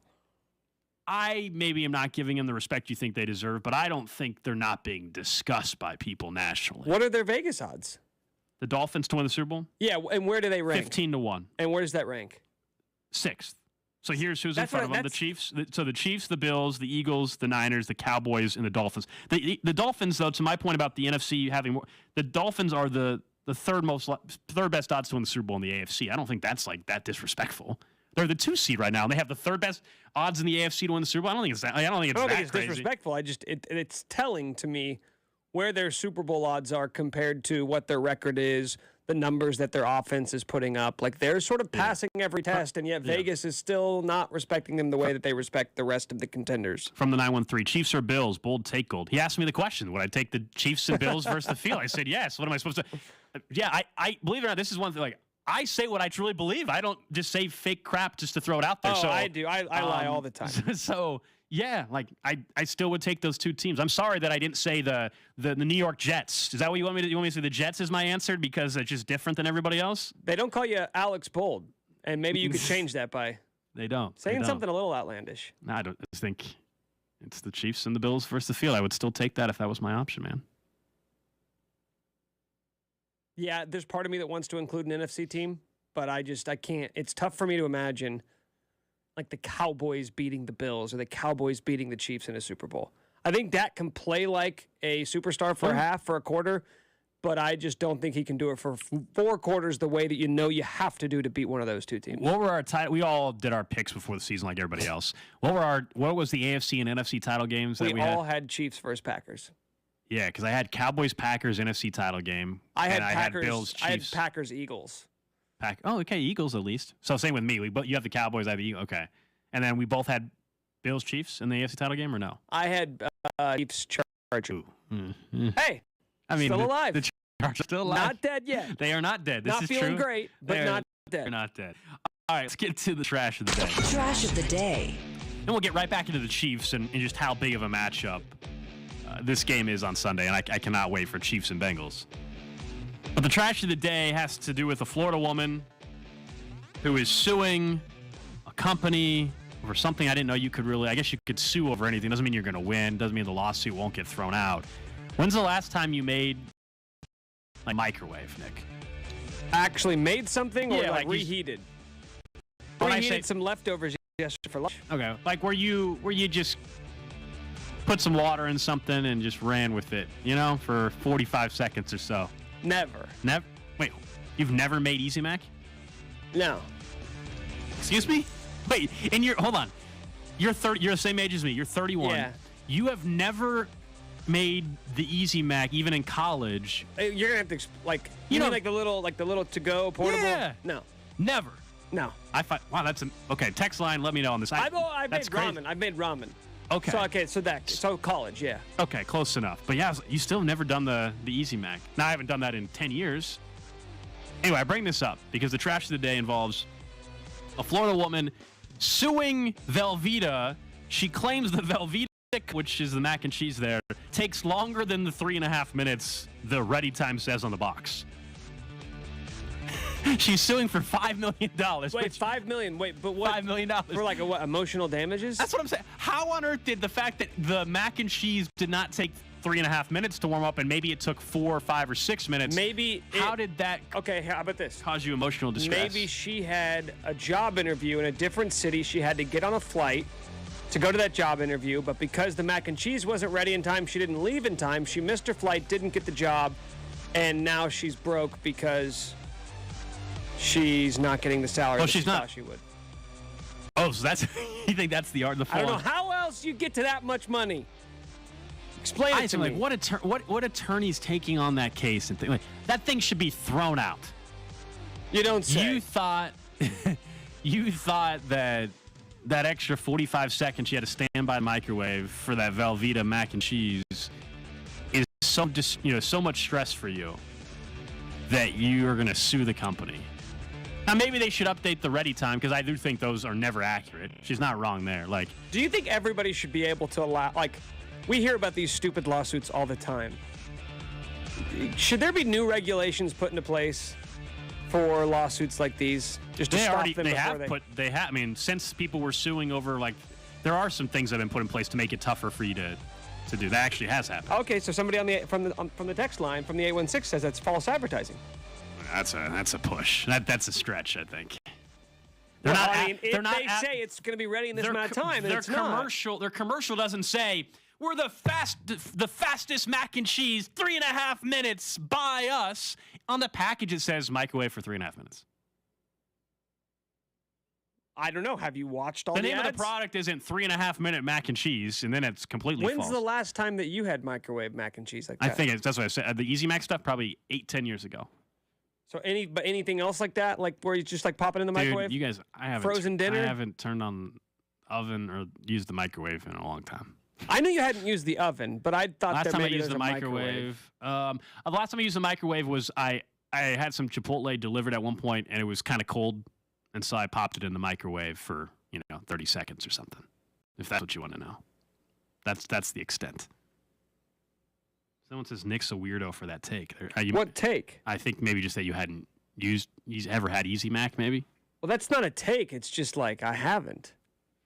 I've had the boxed mac and cheese that you put in the pan. Yeah, the blue box. Yeah, of course. But I'm just surprised you never you buy the cups. There's a 6-pack of them when you were in college, and 6-pack of it has the powder, the noodles in it. You add a little a quarter cup of water or whatever it is. Sure. Fill it to the line. You put in the microwave for 3 minutes, 3.5. Or sounds like not really 3.5. Yeah, no. $5 million. There's no way she wins, right? This thing should get thrown out. As the chief legal expert on the show, I'm going to say no. Someone says it also says on the package, cooking times may vary. Yeah, I think they're safe. I don't think it's really false advertising. The directions are incorrect on timing. It's not an unsafe thing. It's not saying to microwave it for 20 minutes and you burnt your microwave up. In that scenario, I think she might actually have a case. Correct. That's what I'm saying. 3. I'd rather it be wrong on the 3.5 minutes for being too short, I guess. Oh, people want to join the class action lawsuit according to the text line now. Yeah, honestly, let's all band together. The more of us there are, the easier, Nick, the better our chances are going to be. I think out there in the kitchen area, there is, I don't know if I know there's oatmeal and there's some others that are I don't know if it's mac and cheese though. I think you should try it for the first time. Oh, you know what? I have there's had microwaved oatmeal. I have had that. From here? No, or just in general. Just in general. Okay. I looked in the past fridge couple out years. there. There is no. They've replenished the stock. Still no egg salad sandwich. So thank goodness Rob Collins brought. They keep bringing in new items, but Yeah. no egg salad. It's a shame. That's the trash of the day. You're on Cody and Gold. Man, people want an easy payday. You know? Any way to get a quick little buck. Try to sue. I hope she gets hit with a bunch of attorney fees or whatever. Ends up costing her money in the whole deal. That's just ridiculous. All right, we'll get to the Chiefs Red half hour here in about 10 minutes or so. Well, I can't be the only one. It's Tuesday. We got a long ways to go till Sunday. And it'll probably drag on all week because it's the first week you're back at work, post-holiday and all that. But I can't wait for Sunday. This game against Cincinnati is the game that not only do I think some Chiefs players have circled on the schedule, but how have you not as a Chiefs fan? This is the team that ended your season. This is the team that had Patrick Mahomes playing his worst half of football. This is the team in Cincinnati that had us all off season, at least the first 2.5 months of it, trying to figure out what happened. You had people writing crazy blog posts about Eric Bieniemy because everybody was looking for anything. No, this had to have happened because it makes no sense how that 18-point lead evaporated and you lost it overtime and Mahomes threw the ball, 3 straight passes to Demarcus Robinson or whatever it was. This is the game. This is Joe Burrow, who's 2-0 against Patrick Mahomes, who has a chance to get to 3-0 on Sunday. Patrick Mahomes is the best quarterback in football. Generational talent. And that's the one team and the one quarterback, for whatever reason, that at this point in time has been able to beat them up. The Bengals are a win away from being in the same spot that we were talking about the Baltimore Ravens on the flip side, which was until Lamar Jackson beat the Chiefs on that Sunday night game, a year ago, to open up the season. Lamar Jackson calling the Chiefs, I don't know, maybe they're my kryptonite. We're a win away from, at least on a national level, that being the conversation. Are the Bengals the kryptonite for Mahomes? As silly as that may sound, because I think even with Lamar, that was kind of crazy. That's the same spot. The same narratives we had about Baltimore versus Kansas City will be exactly what Cincinnati would have done to KC if the Chiefs don't get the win on Sunday. And I think there is a mental side of it as well, Nick. You don't want to really go into the playoffs where you might end up playing Cincinnati again and to where they're 3-0 against you and you hadn't beat them. I think what's so weird about it is that it's not just that they beat you and you can come up with all these different circumstances about why the game played out. Normally in Mahomes' career, it's been, this team offensively, the Titans for a while, it was it's the way they play, right? They want to play these slow, grinded out games, and Derrick Henry's so hard to tackle in the second half, and the Chiefs' defense has not been great at tackling historically. Whereas you look at the Bengals and you say, Mahomes played not just it was an off. Mahomes played the worst football we've ever seen him play. For the first time, he looked like everybody else, where it's he is beatable. You can slow him down. You can make him look not worse than he normally plays. You can make him look bad. It was jarring, man. He looked bad in the second half. That was the first time in 4 years of him being the starter where we said, this guy can be bad for an extended period of time. In that game, Mahomes' first half QBR was 98. In the second half, it was 1.4. That was the biggest discrepancy from one half to the other since they've done QBR, which that was introduced in 2006. It was just unthinkable. Everybody was searching for answers. It didn't make any sense. How about that? They got 3 first downs in the second half and overtime, and it was all on one drive where they ended up with 3 points. But 2 interceptions, I think it was 3 and outs. We'd never seen that before. And I would imagine that he has spent, and Andy Reid have spent all offseason thinking about that game, and that motivated all of the different changes that they made in the offense. And it didn't motivate, I don't think, the free agent decisions. Brett Veach was already going to go out and get some help at the wide receiver spot. But in terms of going back to the drawing board and figuring out what did they do to make us look mortal for the first time in 4 years. After the win on Sunday, and again, Mahomes will talk tomorrow, as will Andy Reid, and you'll hear that here on 610. But after the win against the Rams, he was, of course, asked about Cincinnati, and pretty quickly, this was his answer. They beat us. I played terrible in the second half, and we lost at home. That could have sent us to the Super Bowl. So we'll be ready to go this next week for sure. Yeah, I mean, if there was the scorched earth Mahomes for a game, I mean, does it get bigger than this? You're not in the Super Bowl last year because of this team. You, as we said, played your worst half of football. I also think, we were joking about it, but I actually do think, I believe some of it. Like, him having his newborn child this week, I actually think is also a good thing heading into this game. Dad strength? I think dad strength times 2 now. Yeah, dad strength times 2. He's going to lose a game with that happening in the same week? No way, man. Bronze, by the way.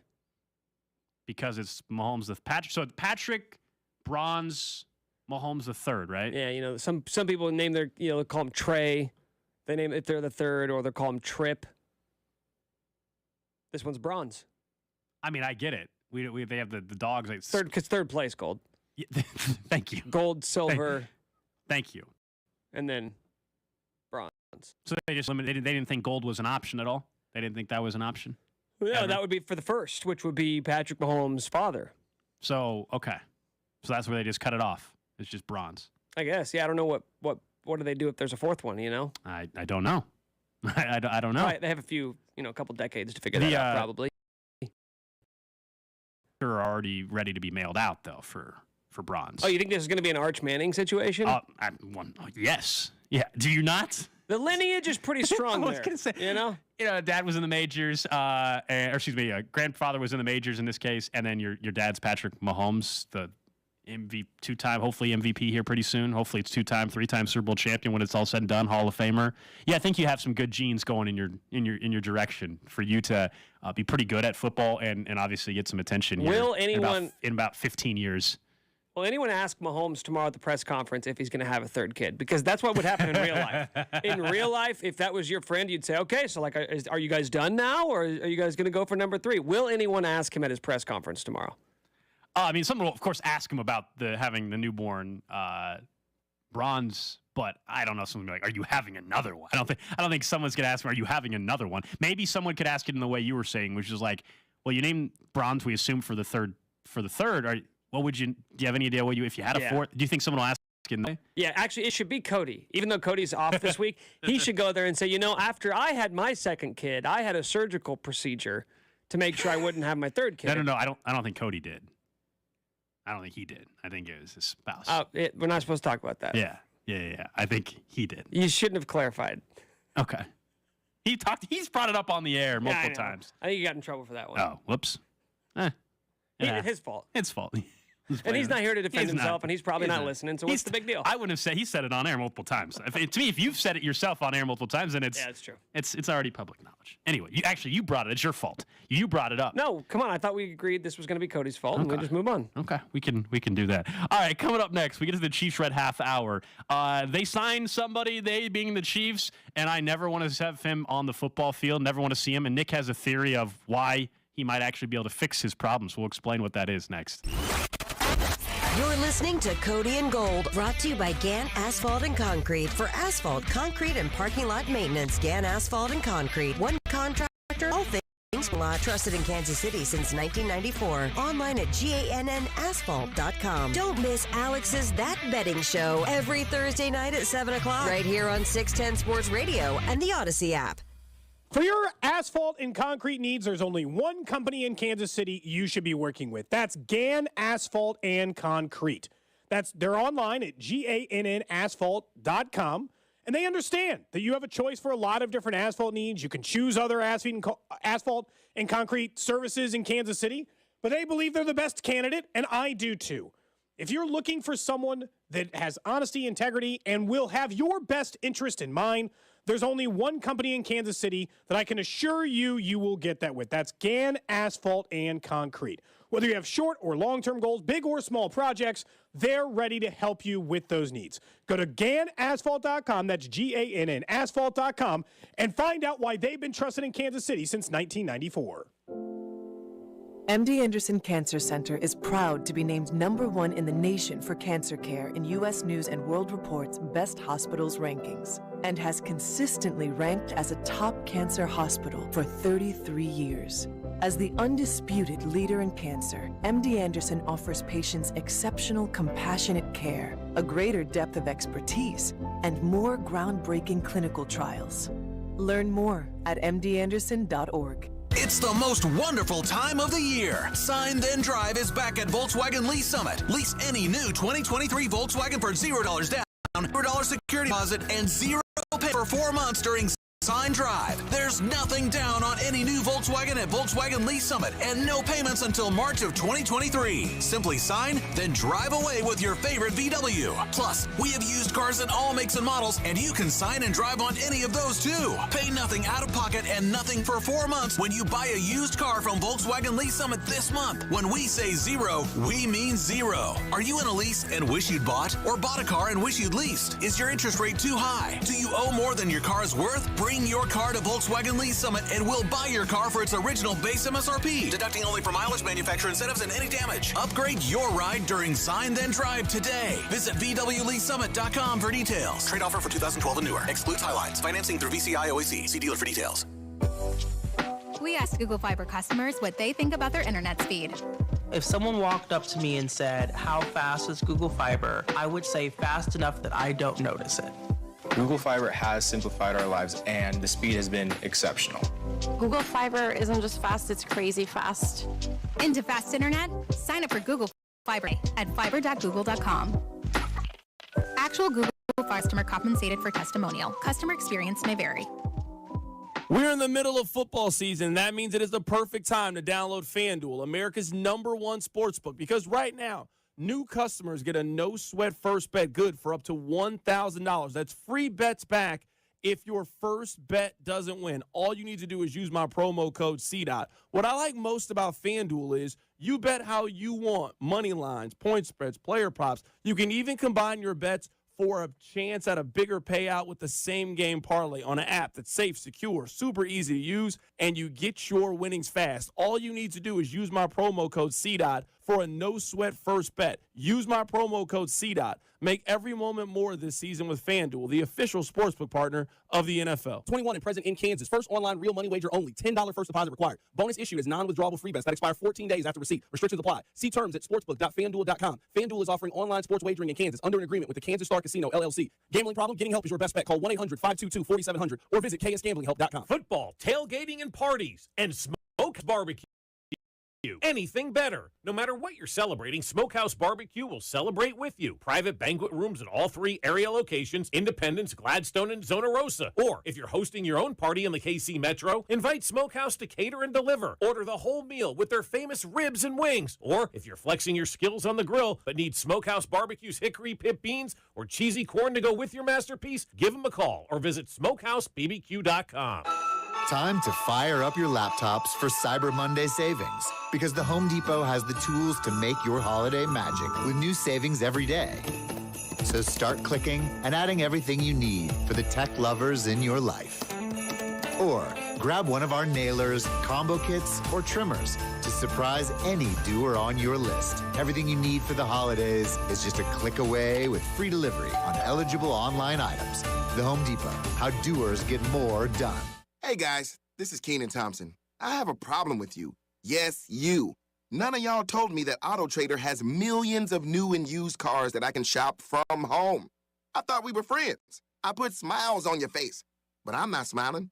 No one told me that with AutoTrader, a dealer can deliver cars to my home, or that I could shop by price on AutoTrader.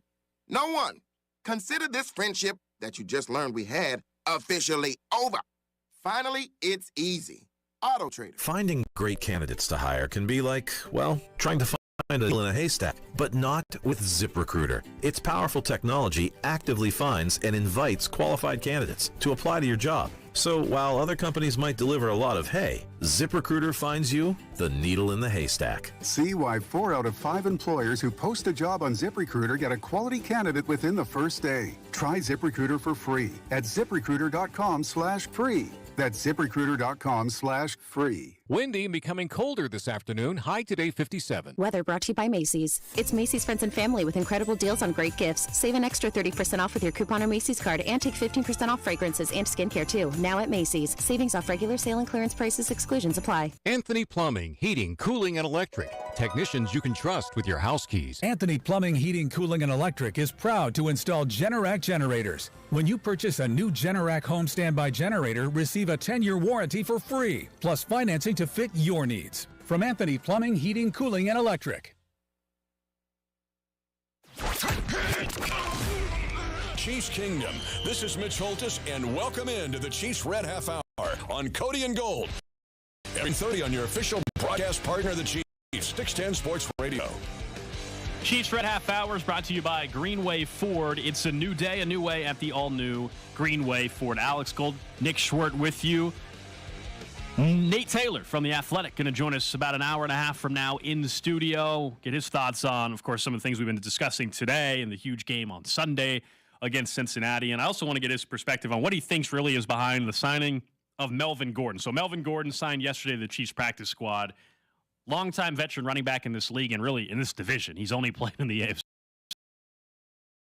and obviously on the Chargers where he started his career. It was not that many years ago, Nick, where Melvin Gordon was like complaining that he wasn't getting the big contract. Remember, there was time where he was with the Chargers and he was upset that he didn't get the big deal.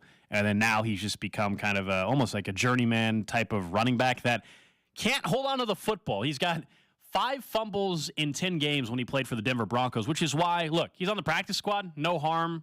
All good with that. That's fine. Depth, insurance policy, whatever you want to call it.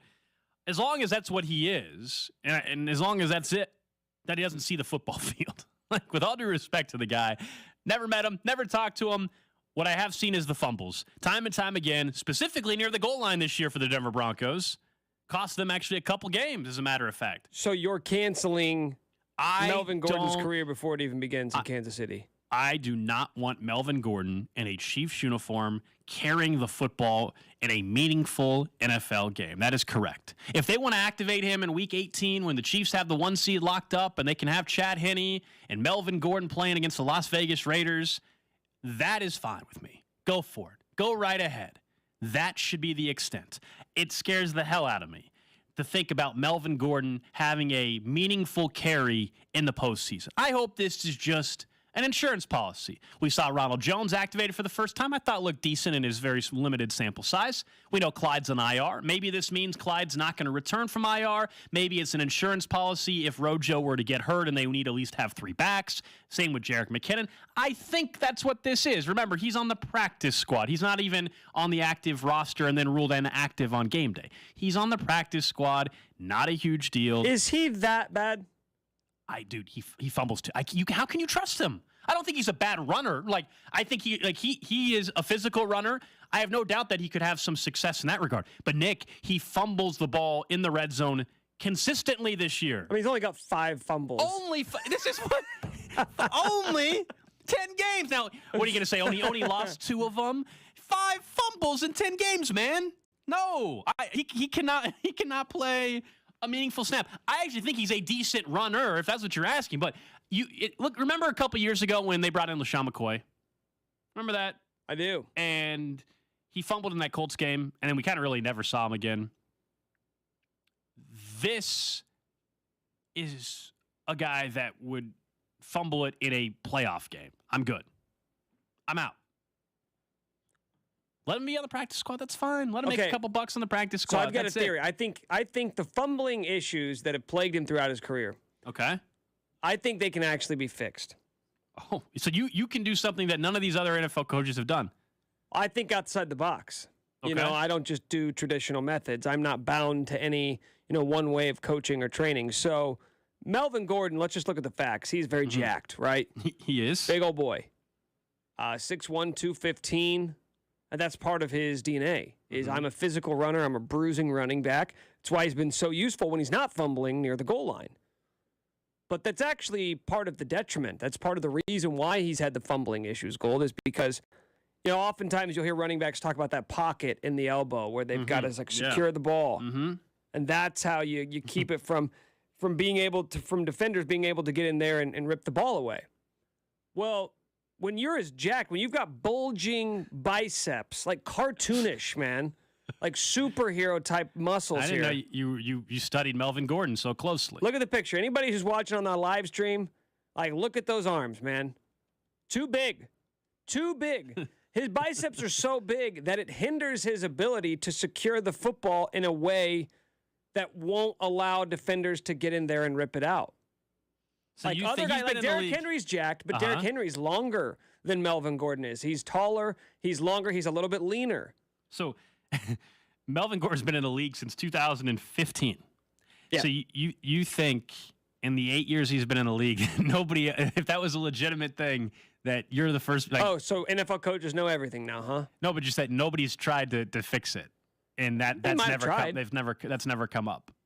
Oh, I mean, if it was a real thing, I'm sure that people have tried. I'm sure that people have tried to fix it. So you think he's refused to not do bicep curls? Yeah, I mean, it's like an addiction. Like guys who are that addicted to the weight room, you can't get them out of there. It's like if you were to walk past the deli and there was a Reese's peanut butter cup sitting there, and you'd say, I told myself I was going to eat healthy this week, but then, you said, that looks good, and I'm hungry. Yeah. I'm getting the Reese's peanut butter cup.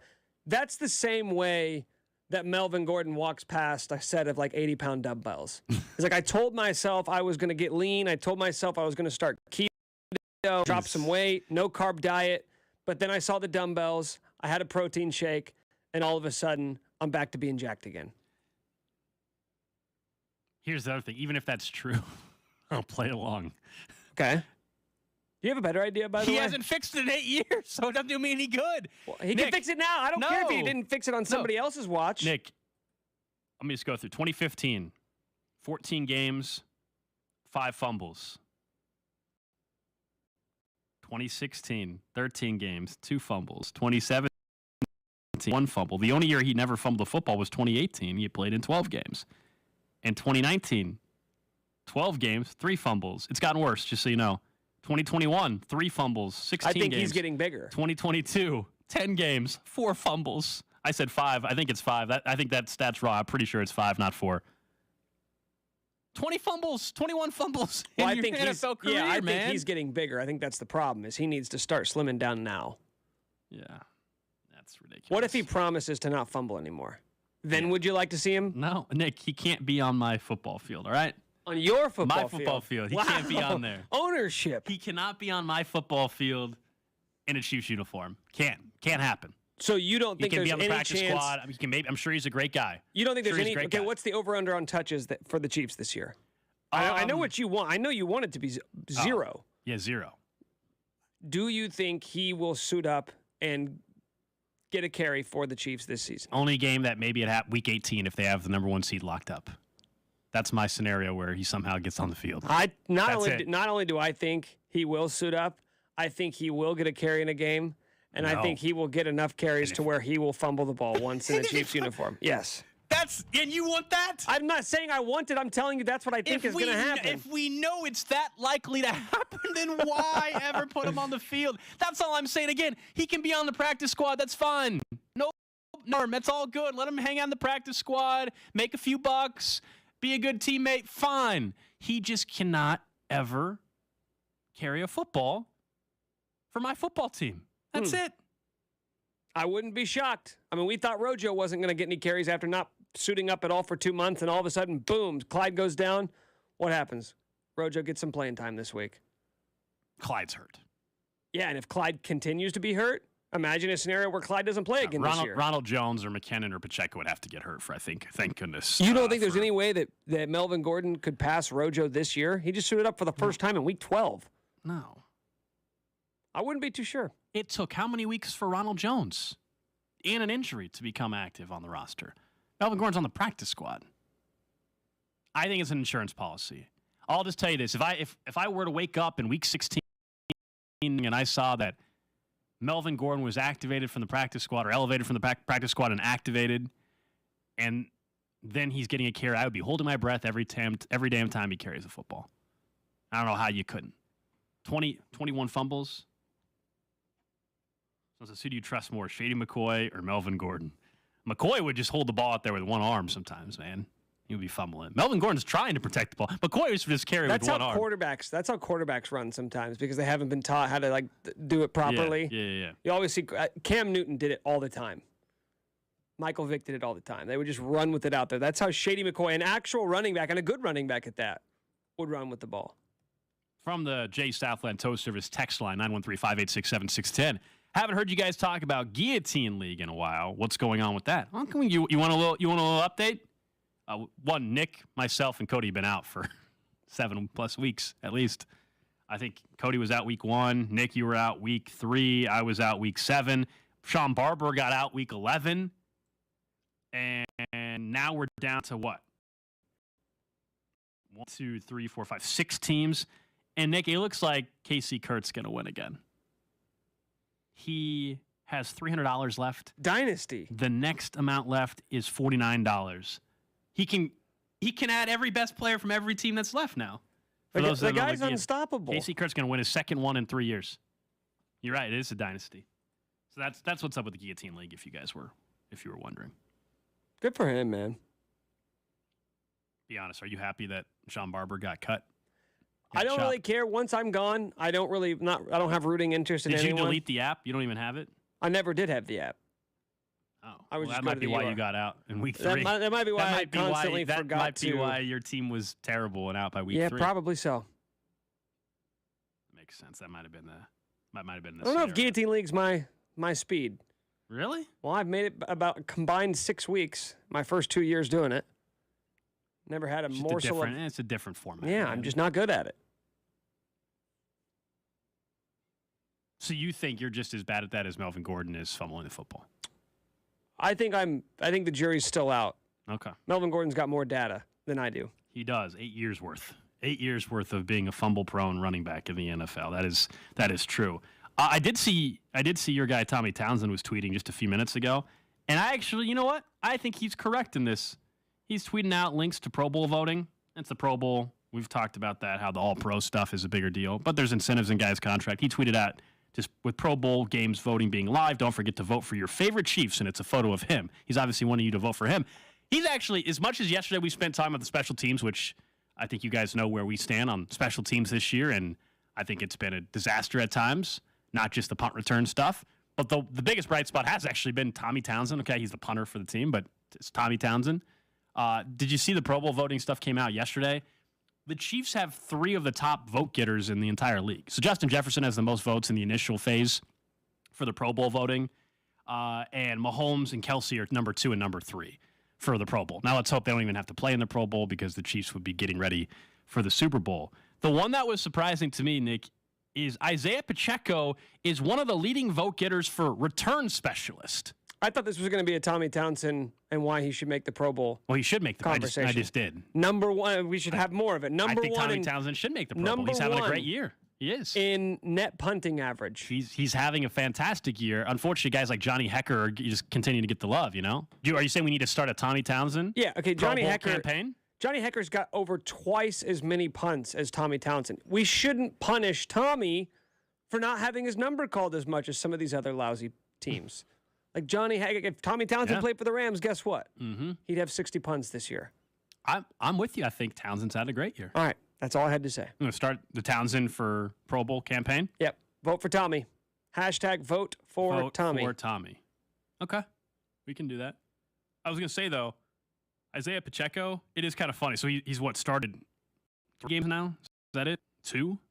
Well, technically, he started 4. But he wasn't. I mean, he started about a month ago, but he wasn't actually getting starter reps. There you go. So really, the last 2 or 3 weeks is when he's been truly flat out the starter. Yeah. It must just tell you, of course, where we're at with the Chiefs and the name cachet, and understandably so. They've been the best team in the AFC. Hosted 4 straight AFC title games. What has he done in the return game? He's the leading vote getter for return specials. Is this one of those where the Chiefs fans are just going to take over the voting to where he's not going to win the running back, so let's vote him in as a return specialist? Because running back's going to go to guys like Derrick Henry and Jonathan Taylor. and Josh Jacobs, honestly. Josh Jacobs leads the league in rushing, by the way, surprisingly. Is this just one of those where, like, Isaiah Pacheco plays for the Chiefs, and Chiefs fans and everybody's just, oh, the name sounds familiar. Return specialist. He hasn't taken one back to the house this year. Is Sky Moore eligible as a punt returner? I mean, he's eligible. He is eligible. Okay, we did this with Omar Infante. No. Why not? Why not? We did it for Omar Infante. Why can't we do it for Sky Moore? Because Omar Infante was somebody that was so bad and also like didn't have a long-term future here. That's the difference. So what's the big deal about getting a rookie? Because we still some votes. Everybody that did with Omar Infante was like, this guy's terrible. It's by the way, not eligible. How is he not eligible as a punt returner? Because every team only has one guy eligible, I believe. Who do they have eligible? You just said it. Yeah, return specialists. Oh, I'm thinking kickoff returns. They don't do that. So it's just in general? Yeah. Okay, well, it's a good thing it's just Pacheco then. Chris Lamont's also eligible as a special teamer. Oh, he's very good when healthy. Should we start a Lamons for the Pro Bowl? Lamons. Vote for Lamons? I swear everybody, I swear everybody used to call him Chris Lamons, and then suddenly in training camp it switched to Lamons. And obviously Lamons is the correct pronunciation, but I swear everybody used to call him Chris Lamons, and then suddenly it's become Chris Lamons. Was there like a memo sent out at training camp? Maybe there was. I don't know. I wasn't there. You didn't get the memo? Yeah, you were there. It says, according to the rules, the teams and rosters lock when there are 4 teams remaining. Oh, someone else. Okay, we're talking Pro Bowl now. People are still talking about the Guillotine League on the text line. I'm like, what are you I'm thinking they're talking about the Pro Bowl roster, like why there's only one return specialist. Someone's talking about the Guillotine League still on the text line. Have you put in your vote? I'm doing it right now. Filling out my ballot. I've never voted for the Pro Bowl before. Wait, you never actually have? No. Never? Just no. It takes like 2 seconds.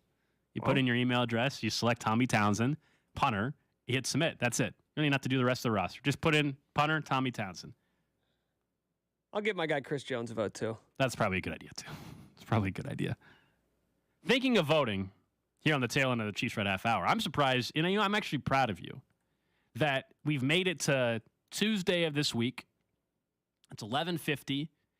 And I asked you about this morning, but I knew yesterday around 9:30 that this happened because I had seen another friend of mine mention that they got their Heisman ballot already. And I'll give you credit. You could have flaunted it around. You could have mentioned on the show. Here we are. It's a day later. You haven't mentioned once that you actually got your Heisman ballot. Why? I'm surprised. What's up with that? Did you actually get a ballot or did they kick you off? No, I did get my ballot. You did get the ballot. Yep. Okay. I did get my ballot. What's the point of me announcing something that you already know? To confirm that I thought you would have been saying, hey, guys, got my ballot. Did you get one? I thought you would have said that.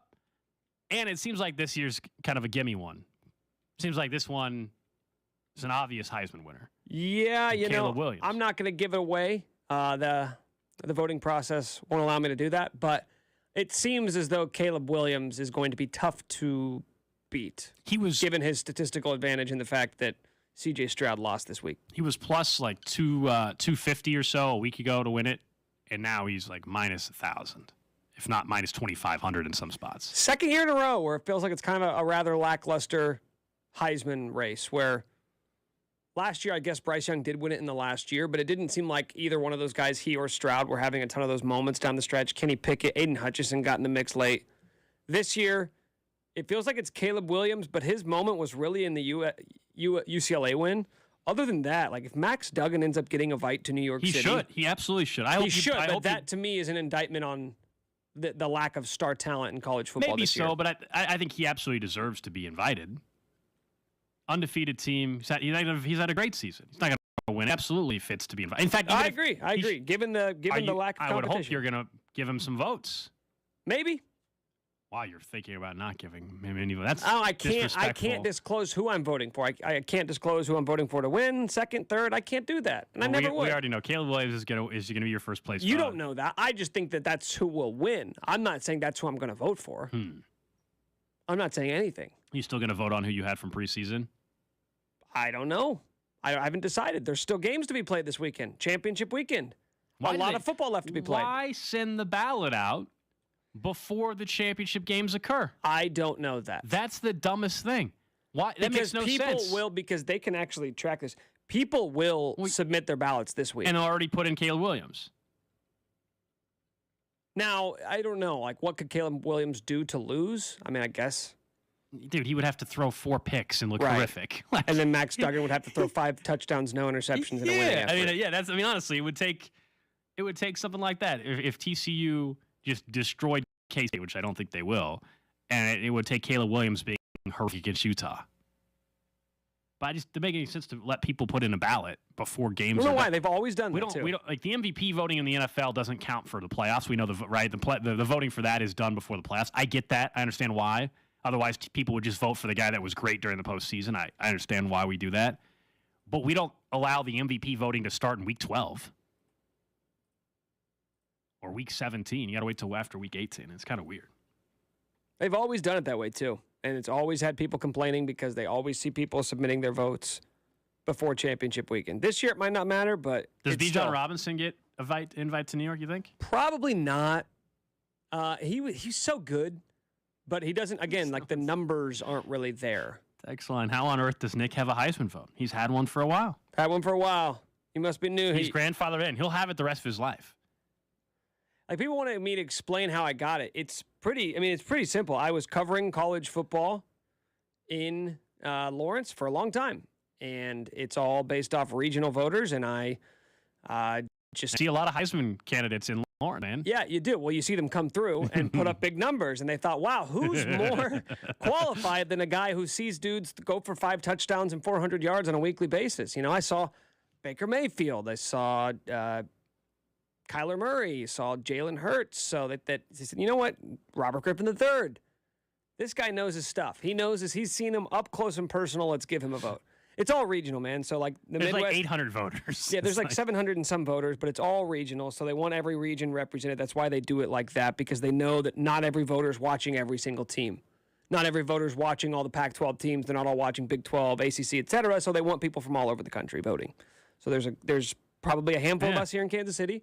I think there's probably 5 or 6 of us in Kansas City who vote, and every major city and area has their own crowd. Jay Binkley's going to be with us tomorrow on the show, and I'll ask him about his Heisman ballot. He'll tell me. He doesn't have a Heisman ballot. Nick, he'll tell me his ballot. But he can because he doesn't have one. He'll tell me his full ballot. He won't hesitate. He'll give me his entire ballot, just plain and simple. So, he texted me a lot this past weekend. I'm sure. Bink will be in with us tomorrow on the show. Noon hour. We'll get to what's trending. We're about an hour away from USA and Iran kicking off there in the final game of group stage play, and the U.S. needing a win. And we'll also get right back to the Chiefs, where this offseason sets up an interesting scenario financially. Add another name that they need to take care of. We'll tell you who it is next. This is Cody and Gold, brought to you by Gann Asphalt and Concrete. For asphalt, concrete, and parking lot maintenance, Gann Asphalt and Concrete. One contractor, all things parking lot. Trusted in Kansas City since 1994. Online at GANNasphalt.com. Don't miss Royals first baseman / NFL insider, Vinny Pasquantino, this football season with Cody and Gold. My Twitter is about to unload of football tweets.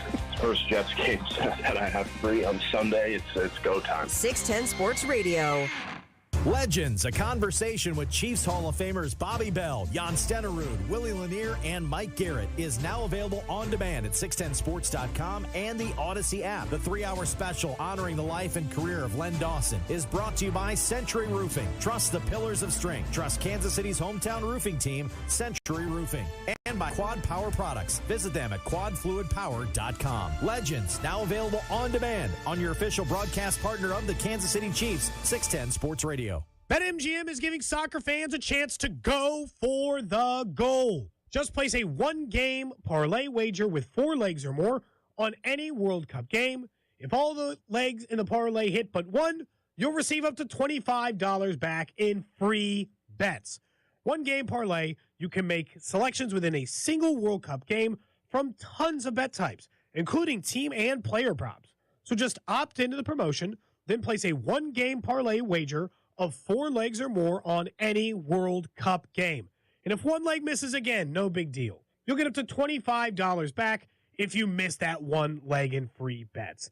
Visit BetMGM.com for terms and conditions. 21 years of age or older to wager and physically present in Kansas to bet. New and existing customers offer. All promotions are subject to qualification and eligibility requirements. Rewards issued to non-withdrawable free bets or site credit. Free bets expire 7 days from issuance. Please gamble responsibly. Gambling problem? Call 1-800-522-4700 in partnership with Kansas Crossing Casino and Hotel. Where can you find steel, aluminum, brass, and stainless, and occasionally random stuff in the back? The Foot. Who has an extensive line of Blue Demon welding supplies, filler, rods, and wire? The Foot. Who is KC's and Topeka's only stocking dealer for Fronius professional welding equipment? The Foot. Who is KC's and Topeka's only Fronius authorized service and repair center? The Foot. Where can you go to take a Fronius welder for a test drive? The Foot. Where can you find Colossus, your friendly neighborhood robot? The Foot. Just like Colossus, Metal by the Foot stands tall and ready to help both pro and DIY warriors with their metal needs. For over 35 years, Metal by the Foot has continued to up their game by providing you with the convenience and selection of metals you have come to expect.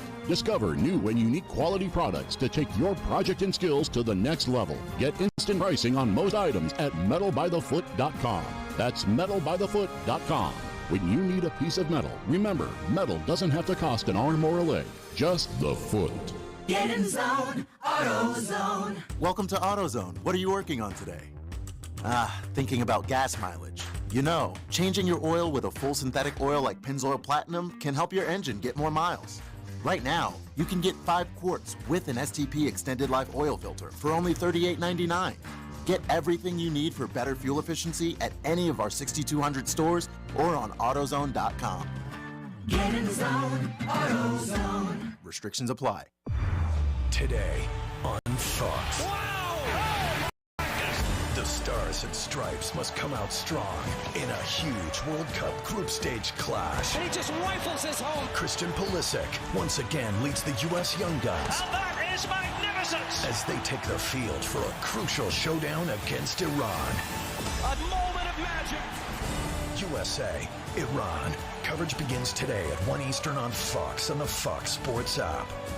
Attention! Did you or a loved one live at or near Marine Base Camp Lejeune in North Carolina between 1953 and 1987? If so, listen closely for this important legal announcement. From 1953 to 1987, Marines and their family members at Camp Lejeune drank water that was contaminated with hazardous toxins. The toxins found in the water at Camp Lejeune may cause health issues, especially later in life. Types of health issues associated with water at Camp Lejeune are numerous. If you or a loved one lived near Camp Lejeune between 1953 and 1987, you may be entitled to substantial financial compensation without going to court. Even if you were turned down in the past, a new law can allow you to file a claim today. If you or a loved one spent time near Camp Lejeune, call the Negligence Network to find out if you're eligible for financial compensation. There's no fee unless we call 1-800-700-4330. That's 1-800-700-4333. 1-800-700-4333. At Max Motors, buying a new car, truck, or SUV is easy. Buy any new or pre-owned vehicle with zero money down, 0 payments for 4 months, and the lowest interest rates available. Hurry in with over 1,000 vehicles in stock and ready for delivery. MaxMotors.com. See dealer for details. This view was worth a hike. Right? And it's a good way to stay on top of my health. Yes, I'm Cologuard, a prescription colon cancer screening option for people 45 plus at average risk. Have you screened for colon cancer? Not yet. Don't wait. It's more treatable when caught in early stages. Tell me more. Cologuard is non-invasive and it's used at home. It detects altered DNA in your stool to find 92% of colon cancers. 92%? Yup, even those in early stages. This was seen in a clinical study with patients 50 and older. Any positive result should be followed by a diagnostic colonoscopy. False positive and negative results may occur. Cologuard is not a replacement for colonoscopy in high-risk patients. Do not use it to add and have inflammatory bowel disease, hereditary syndromes, or a personal or family history of colon cancer. Most insured patients pay $0. Ask your provider or an online prescriber if Cologuard is right for you, or visit Cologuard.com. I'm in. It's Mitch Holtis. Tune in every Friday morning at 7:30 as I sit down with Bob and Josh to look ahead at the weekend in the Chiefs Kingdom. 7:30 Fridays on Fesco in the Morning, right here on 610 Sports Radio. KCSP Kansas City, WDAF HD2 Liberty, always live on the free Audacy app. What's trending? All right, let's check in on the hot topics trending. Number one on what's trending, we're now less than an hour away from the USA taking on Iran. They're in the World Cup. Final game of group stage play. It's pretty simple. The U.S. has to win this afternoon if they want to advance to the round of 16. A draw doesn't do them any good. It does for Iran, which is why I know Rob Brenton, our soccer guy here at the station, was mentioning that perhaps this could be a situation where Iran is just trying to pack it in a little bit. They're willing to take a draw, whereas the U.S. has to win in order to advance. Also, England and Wales going on at the same time. There's still a scenario where the U.S. could actually end up winning the group, which impacts the potential matchup. It's not, they win and they advance, but there's a scenario where they win and the right result happens over with England and Wales, and they could actually win this group after everything. We like to call that a must-win scenario. It is all or nothing, man. It is all or nothing. As far as the betting angles for the game, as you would expect, all the money is coming in on the U.S. Now minus 110 for the U.S. to win this game. A draw is plus 240, and for Iran to win, it is plus 320. David Purdom over at ESPN saying 93% of the money bet on the winner of the match is on the U.S. over at Caesars Sportsbook. 4.6 of it is on Iran. 2.4% of it is a draw. In fact, more money has been bet on the U.S. alone than was bet overall on the U.S.-England match, which took place on Black Friday. Look, honestly, if you live in the United States, how the hell are you putting money on Iran? Honestly. Well, it's tough to do that and then watch the game and then sit down and root for them. For a lot of people who are probably not avid soccer fans, it makes it even harder. Look, I have a little bet on the U.S. to win. I also have a bet on Iran to not score a goal, because even if it's a draw, it could be 0-0. I don't think they're going to try the U.S. So that's where I'm at. Are you ready though? 1 o'clock. I'm ready. We have the video stream going on right now for us. Yeah. That will shut down around 1 o'clock, and then Rob and CDOT and Spec and some other people will be watching the game on our stream. Yeah. Next up on What's Trending, big statement win for the Kansas basketball team last night, taking down big statement Texas Southern 87-55. KU improves to 7-1 on the season. Texas Southern falls to 1-7. This comes after KU's pretty ugly loss to Tennessee on Black Friday down in the Bahamas. They bounce back, led by Jalen Wilson, 22 points. Joining him in double figures, how about this? Freshman MJ Rice had 19 points off the bench. Grady Dick with 15, who went 2 of 6 from 3. He was like a 25-point favorite. Yeah. I think in that game. You watched that game? Night. I did not watch a single second of that game. I watched Monday Night Football, and Jeff Saturday, forgetting that he had 3 timeouts, thought you could carry those over to next week's game, I think, as a matter of fact. Which, by the way, the Jeff Saturday stuff is funny to me. Maybe I'll do it after What's Trending. I'll get to it after What's Trending. It was a little funny to me, the reaction last night. Next up on What's Trending, congratulations to the Mahomes family. Patrick Mahomes, baby boy, was born last night. Patrick Bronze Mahomes III. Bronze, because he's the third, man. That's right. That's exactly right. We assume that's what they're meaning behind it. A lot of metallic references in steel, the names. Steel, silver, Sterling. Mm-hmm. Mahomes and Andy Reid will speak tomorrow. I'm sure there will be questions. I'm sure there will be. You'll hear them here on 610 Sports Radio. Lastly, real quick, just an update on some injuries in the NFL from NFL Network. Bears standout safety Eddie Jackson suffered what appears to be a Liz Frank injury. Big loss for that defense. Of course, that happened in the game and the loss against the Jets. Also, Eagles safety C.J. Gardner-Johnson out indefinitely after, this sounds terrible, suffering a lacerated kidney in Sunday night's win. Don't hear that injury very often, but that sounds terrible. So that's where things are at on the injury front right now in the NFL. Of course, the Chiefs will learn more tomorrow maybe on where that hamstring is at for Kadarius Toney, who's officially day-to-day after not playing on Sunday. That's What's Trending here on Cody and Gold. Coming up at 1 o'clock, Nate Taylor from The Athletic studio. We'll get his thoughts on the Melvin Gordon signing. You guys know where I stand on that. We'll get back into that conversation. Also, what is a huge game on Sunday against Cincinnati. It is the one that you had circled. It's the game in which Mahomes had the worst half of his NFL career, as we've been talking about throughout the day today. So we'll get back into that with Nate Taylor. Also, here in about 8 minutes, we'll get to All 32, presented by Anthony Plumbing, Heating, Cooling, and Electric. Technicians you can trust with your house keys. Real quick, though, Nick, did you watch any of the Monday Night Football game last night? No. None of it? Nope.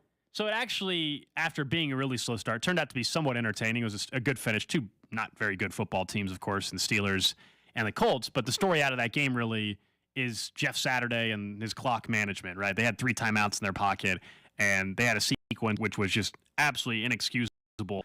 in terms of managing the clock. And so Jeff Saturday is getting, crushed for it today. And post-game, he said he didn't feel like time was of the essence, which was absolutely ridiculous since they, had a sequence where Matt Ryan scrambled with 59 seconds left, set up a 3rd and 3. They didn't call a timeout. They lost 25 seconds of game time. Then they hurried up a run to Jonathan Taylor that got nothing.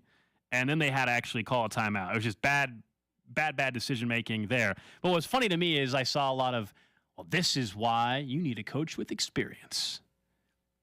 Have we not all paid attention that, and I don't disagree, but Brandon Staley, any other coach in the league, let's not act like all the guys with experience, Nick, are not having clock management problems as well. Like, in fact, Andy Reid has clock management issues. Like, that was really a big deal in Philadelphia. Like, so the notion though is funny. Like, everybody's just waiting to pounce on Jeff Saturday for that one mistake, and I get it. That's how unfortunately this stuff works. But it was just funny to me. To me, he fits in more than ever. And terrible clock management. That's what everybody else is doing in the league for the most part. It had nothing to do with his experience or not. He was terrible last night, but it's not time for the victory lap. So how do you don't think how do you evaluate if this guy is capable of being an NFL head coach? We'll see what it is at the end of the season. Some people are just You're saying you don't want to micro analyze that happens? Yeah. Look, head coach next year, if that's what you're asking. But it was terrible last night, clock management. I just think it's ridiculous where if everybody's like, well, see, I was right. No experience means he's terrible. Because last night, Andy Reid, Sean McVay, Bill Belichick, how many times do you see, or will we see on Sunday, where a coach misuses his timeouts, doesn't use them? It happens every week. Half the times, every Sunday? Yeah, so like that was what was weird to me about the reaction to Jeff Saturday. Yeah, Nathaniel Hackett is the easy one to come to mind. Andy Reid's done it so many times. Mike McCarthy's done it so many times. Matt LaFleur's done it this year. Every single coach does it. You're right. It's the one thing that unites all NFL coaches, with the exception of like Kevin Stefanski. Oh, is he really good? There are some coaches who don't have to do anything because they just follow whatever the bot tells them, right? Like they have a chart that they go off of. And in these sort of situations, they're always prepared for it, under 2. And they have guys on the staff who just tell them, like, hey, this is the situation. If this happens, do this. If this happens, do that. That was just kind of annoying, the reaction. Like, I mean, it was terrible. No, but I'm not defending Jeff Saturday for it was a terrible decision. He's not unique in this. It's not because he doesn't have NFL head coaching experience. It's because for whatever reason, it seems very difficult for coaches in the league, period. Yeah, somebody else is bringing up. Todd Bowles did it. Oh, yeah. On Sunday with Tampa. He's been terrible this year. Terrible. Actually, the worse management, the more you seem like an actual NFL head coach. That's what I'm saying. He fits in. Jeff Saturday's right there. He's in the club now. He had his first clock management mistake. Welcome to the NFL, man. Now he's good to go. Now he's been enshrined. He's an NFL head coach. Anyway, Colts lost last night to the Pittsburgh Steelers.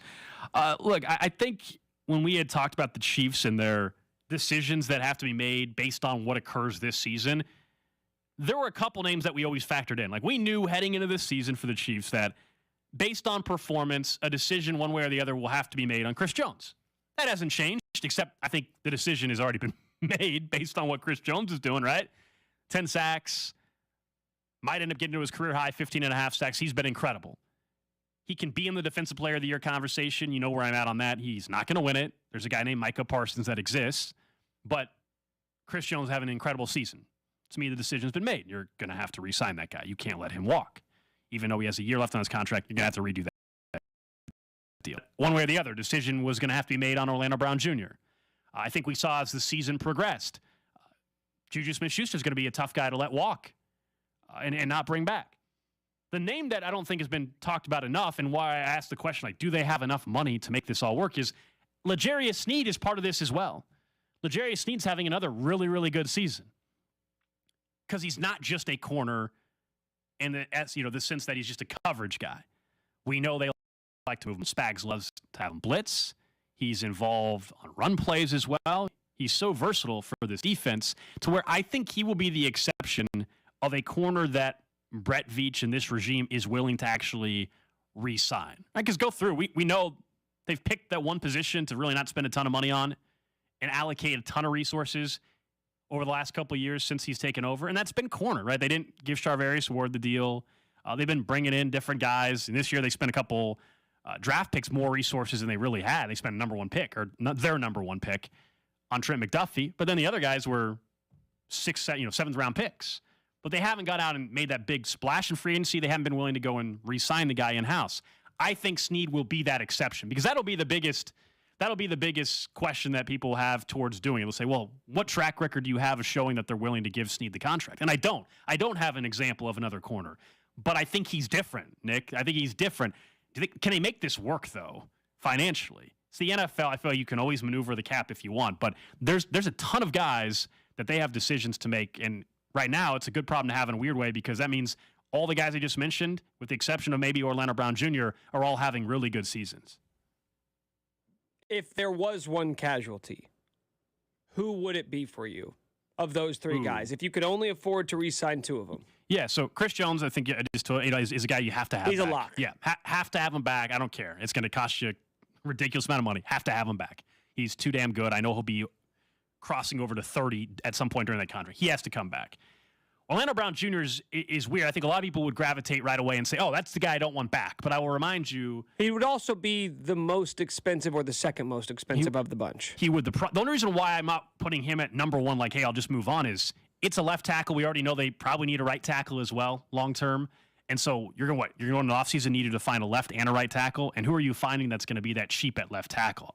In general, like if you're saying I can find a cheaper option, I don't know if you can. And so Orlando Brown Jr. is not on that list for me as the automatic guy that I would leave out. What's tough on this is Juju Smith-Schuster's been great this year. I want him back in Kansas City. But knowing how this offense operates, if you're telling me one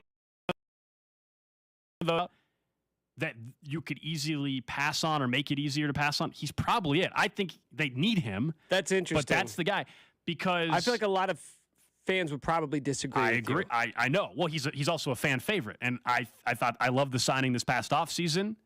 I was someone that said he can be a 1,000-yard receiver again, while others did not. So it's not that I don't think he's great. You're asking me out of a group of Jones, Brown, Snead, and Juju Smith-Schuster, who is quote-unquote easier to walk on from a how does it impact the team next year? And I'm just telling you that might actually be that. Is that or Snead? But don't you think that Snead would be easier to replace than Juju simply because there are no options out there at wide receiver? And you already have one in-house in Trent McDuffie who could potentially be a number one cornerback. I'm by factoring next the financial end of it. I think, replacing, if we're just talking about and acting as if money didn't exist and we're just talking about replacing, maybe you're right. But look at the free agent market, to your point. What do you think the dollar amount's going to be for Juju? Like, that's my concern with him, is does the dollar amount get to a point? If I told you that signing Juju per deal done with Chris Jones, what's your answer then? No, there's no scenario where I would let that happen. What about Patrick Mahomes? Somebody brings this up on the text line. Yeah, he can restructure. He is owed, I believe his cap number next year is $46.8 million. Like, restructuring his deal could probably save you a lot of money, but how much? Because you avoided doing that this year. We thought that was going to happen in 2022. Mm-hmm. You thought they were going to have to restructure his deal to potentially get an Orlando Brown Jr. extension done. That didn't happen, which in the long run is great, right? Because that's money that you didn't kick down the road this year, but now you do it this year. Knowing that there are multiple guys you want to re-sign and a couple of them are going to be big money deals, I would imagine you're going to restructure that deal. How much money could you potentially save there? I mean, it's eventually they are going to. The question, is it this year or the next year they're going to have to restructure the Mahomes deal? We know he's not going to continue to play out this deal. As great of a deal as it is for both parties, we've seen where the contracts have been handed out for quarterbacks. At some point, he's not going to be just cool with being the 9th highest paid quarterback by cap hit whenever that number gets to that point. Like, he's not. I think he's not even top 5 this year, Nick, in cap hit. He's like 6th or 7th. Is that right? In terms of cap hit of quarterbacks this season. Great for both parties here, but just at some point you'll have to do that. Yeah, maybe that's a way to alleviate it. I looked this up. There's only 33 players under contract next year for the Chiefs already, on the books at least. And one of them's Frank Clark. They could save, I think it's $20 million by cutting Frank Clark in the offseason. Still have a $9 million dead cap hit, but I believe they can save $20 million. So, okay, there's 32 players under contract, then you would still have to figure out what you're going to do on the Orlando Brown Jr. front. And I get it because of fans' frustration with Orlando Brown Jr. That seems like the obvious answer to a lot of people of like, hey, that's the guy I'm willing to move on from. I will just ask you again, though, then who's playing left tackle next season? Some dude, some guy off the street. Yikes. You know, it's funny. Yikes. It's tough to grade like pass blocking like units as a whole. I want to talk to Nate Taylor about this as well because he sort of hinted at it last week that the offensive line is coming along. To what extent, right? Because if we're talking about this team now being a top 5 pass blocking unit in the NFL, and I'm always going to be more concerned with your ability to protect Mahomes than I am about run blocking because of how this offense plays. If we're talking about this being a top 5 offensive line in the NFL and knowing that he's playing the most important position on the line, do we have to rethink our thoughts on what you do with Orlando Brown? One scenario is still that he was tagged this year, as we know, but you could theoretically tag him again and then trade him, get draft assets back, and use those draft assets to go up and draft a tackle. But then you're talking about a rookie left tackle. My goodness, that's a complete unknown. And you still need the long-term option at right tackle. And I just would say, well, don't forget Lucas Niang. The guy hasn't played in forever. I understood he was finally active, but like there's a lot of questions still going into the offseason. They're in good shape still, cap-wise and draft asset-wise to make it happen, but there's going to be some more tough decisions. I just think Snead is now part of the conversation. Before the season started, we wouldn't have even probably talked too much about like, oh, he's one of those guys that you have to, and now add his name. I think he's another guy that you need to take care of. I would say this with Orlando Brown Jr., there may be a scenario where all of a sudden you're more interested in re-signing him. Not for that amount. Well, yeah, of course. No. Never, ever are you giving him the contract that he wanted last year. Oh, that's long gone.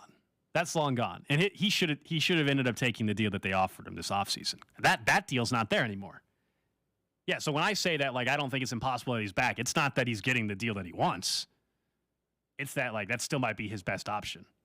Do you not think that the scenario of tagging him and trading him is still on the I definitely think it is. I think that's possible. I think that's certainly. What do you get for him? That I have. We'll ask Nate Taylor that coming up at 1 o'clock maybe. Nate Taylor will join us from The Athletic. Yeah, because I don't know.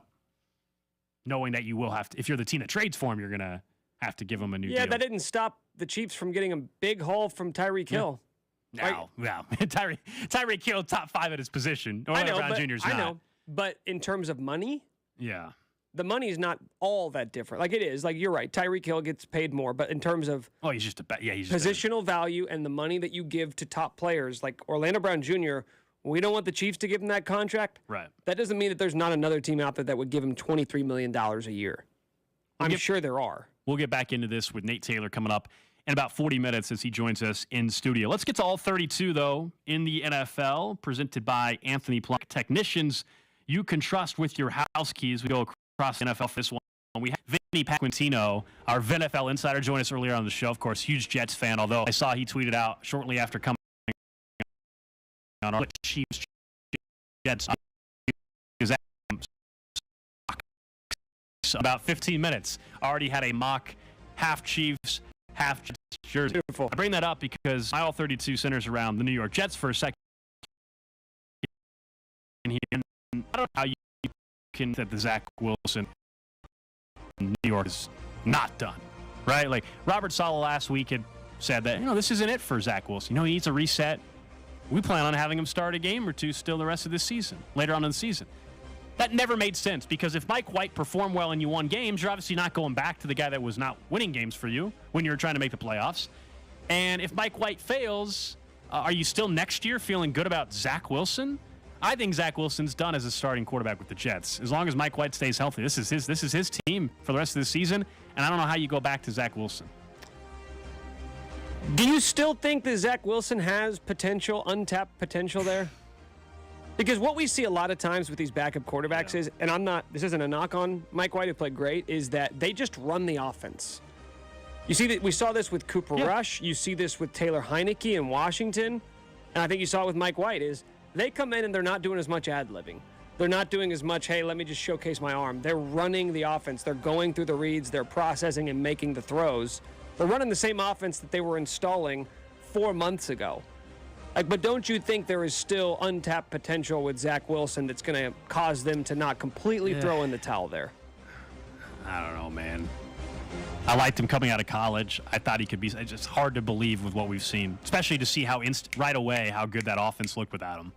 His decision making sucks. Yeah, it does. It does. Like, I don't know. And you know what? I'm convinced. Here's my take. I'm convinced that Zach Wilson's baby face is not doing him any favors. It's tough to respect. Oh, you think in the locker room? Don't you think it's tough to respect a guy who's also got bad body language? He had a terrible press conference last weekend after the game when he didn't think that he let the defense down. The baby face works when he's cougar hunting, though, man. It's been working for him. And you know what? When he's 45 years old, he's going to be glad that he has that baby face. But right now, as he's trying to win over a locker room full of professional football players, I don't think it. Speaking of quarterbacks who haven't won over their locker rooms, the Cardinals lose again, second straight loss. They fall to 4-8. Their season is over. Cliff Kingsbury's going to be the scapegoat in Arizona. I think we know that much. It'll be tough to imagine how they would bring him back for another season. But I don't know what the Cardinals are going to do with the Kyler Murray situation. After the game... So you think it's already done for Cliff? I'm not. I don't think it's. You think they would bring him back? I don't think it's. So you're saying it's an automatic. He's gone. I don't believe it's an automatic. Cliff Kingsbury, who just got a contract extension. I don't think it's an automatic. Then my question for you would be. My question for you would be: do you think there's any scenario where they hit the offseason and everybody they just run it back again next year? Same coach, same quarterback. Yeah. Yeah, their general manager, their quarterback, and their head coach all got extensions at the same time this past offseason. So I don't think it's a 0% chance that all three are back. You're correct on if there's a scapegoat and they feel like they have to find one. We know the coach is the easiest guy to get rid of. They're not going to fire the GM, and Kyler Murray's not going anywhere. They did go to the playoffs last year. Every year, they've already got more losses this year than they had last season. Every year, with the exception of this year, Cliff Kingsbury won more games, with the exception of this year. Now, I'm not denying that it's been a disaster and a circus. We've all watched the Hard Knocks clips that have come out. Listen, I'm not arguing against that. In fact, I think their biggest issue is at quarterback. I think Kyler Murray is a disaster. After the game, he said, quote, "We are bleeped schematically." I don't know what you're to do when you're in a situation like the Cardinals found them in this past offseason. We talked about this at the time. Trade Kyler. You had no option, right? You couldn't do that as a team because every franchise for years and years is trying to get that franchise quarterback, that guy who's got next-level talent, which Kyler clearly does. But I don't know how you convinced yourself that this guy was going to be a potential Super Bowl winning quarterback or would get you to that point. But they felt like they had no option other than to give him that massive contract. It's exactly what they did. And if you're a Cardinals fan, do you feel good about the direction of your franchise right now? Do you feel good about the people who are in that building who are trying to lead this and get this team to the next level? Because I don't know how you convince yourself that Kyler's getting you there. No, you're in a terrible spot. But I just don't know if there's an easy fix right now, other than you find a suitor somehow that would take Kyler Murray. Because I agree. I think he is the biggest problem. He doesn't strike me as a guy that can lead that franchise, period. Like you just mentioned, you were kind of joking, but mentioning like Zach Wilson, like how do guys look at him in the locker room? How do guys in Arizona look at Kyler Murray and think that that's the guy I want to follow? Well, remember there were reports coming out last year that they didn't. Yeah, I think so. And you saw the Hard Knocks stuff with him getting into it with DeAndre Hopkins a couple weeks ago. Steve Keim, the GM, is the one, like, it's because he's a GM. Nobody, like, outside of Arizona is really talking about. Everybody just knows Cliff and Kyler, so that's just where we all gravitate. But, like, that's the guy that gave the contract out. That's the guy. He gave a contract out to Kyler, and he gave the contract out to Cliff. So if you're going to be like, hey, it's Cliff's fault, the GM gave the contract to Kyler and the contract to Cliff. Would you rather have Kyler Murray or Kirk Cousins your quarterback? Oh, Kirk Cousins. I think his teammates love him. I do too. I think which is crazy to say because I don't think the talent level is even close between those two. But not I think the you're right. athletic ability, but like I trust. It sounds weird. I trust Kirk Cousins right now more than Kyler Murray. Okay, Kyler Murray or Derek Carr. Derek Carr seems like a great teammate. Does he not? Like we can teammates love him too. Devontae Adams went there to play with him. Poke fun at Derek Carr all we want, but I think he's a hell of a teammate. I think he's someone people do gravitate towards. Yeah. And Kyler Murray, it's the complete opposite. All right, that's all 32 in the NFL, presented by Anthony Plumbing, Heating, Cooling, and Electric. Technicians you can trust with your house keys. Up next, the Chiefs are in a spot for the first time this season, but who's right after them? We'll tell you what that is next.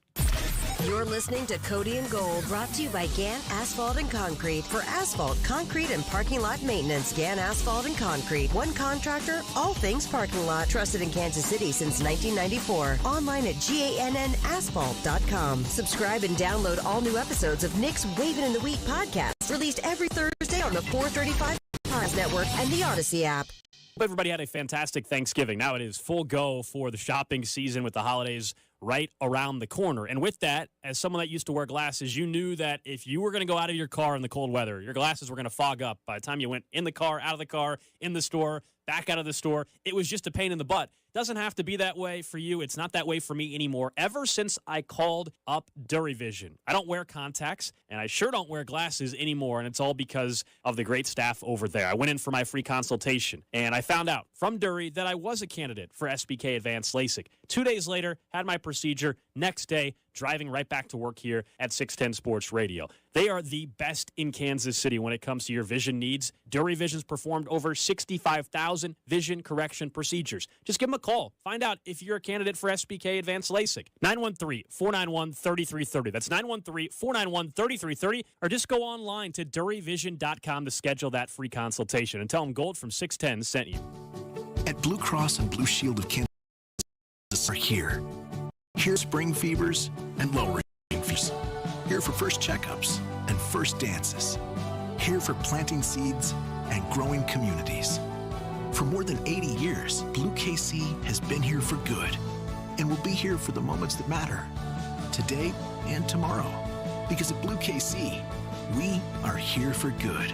Learn more at hereforgoodkc.com. If you are a local business owner, it's probably been a bumpy ride from pandemic to inflation. Did you know that if your business has 5 or more employees and managed to survive COVID, you could be eligible to receive a payroll tax rebate of up to $26,000 per employee? Not a lot of people know about this. It isn't a loan. There's no payback. It's a refund of your taxes. The challenge is getting your hands on it. How do you cut through the red tape? Get your business the refund money? Well, go to GetRefund.com.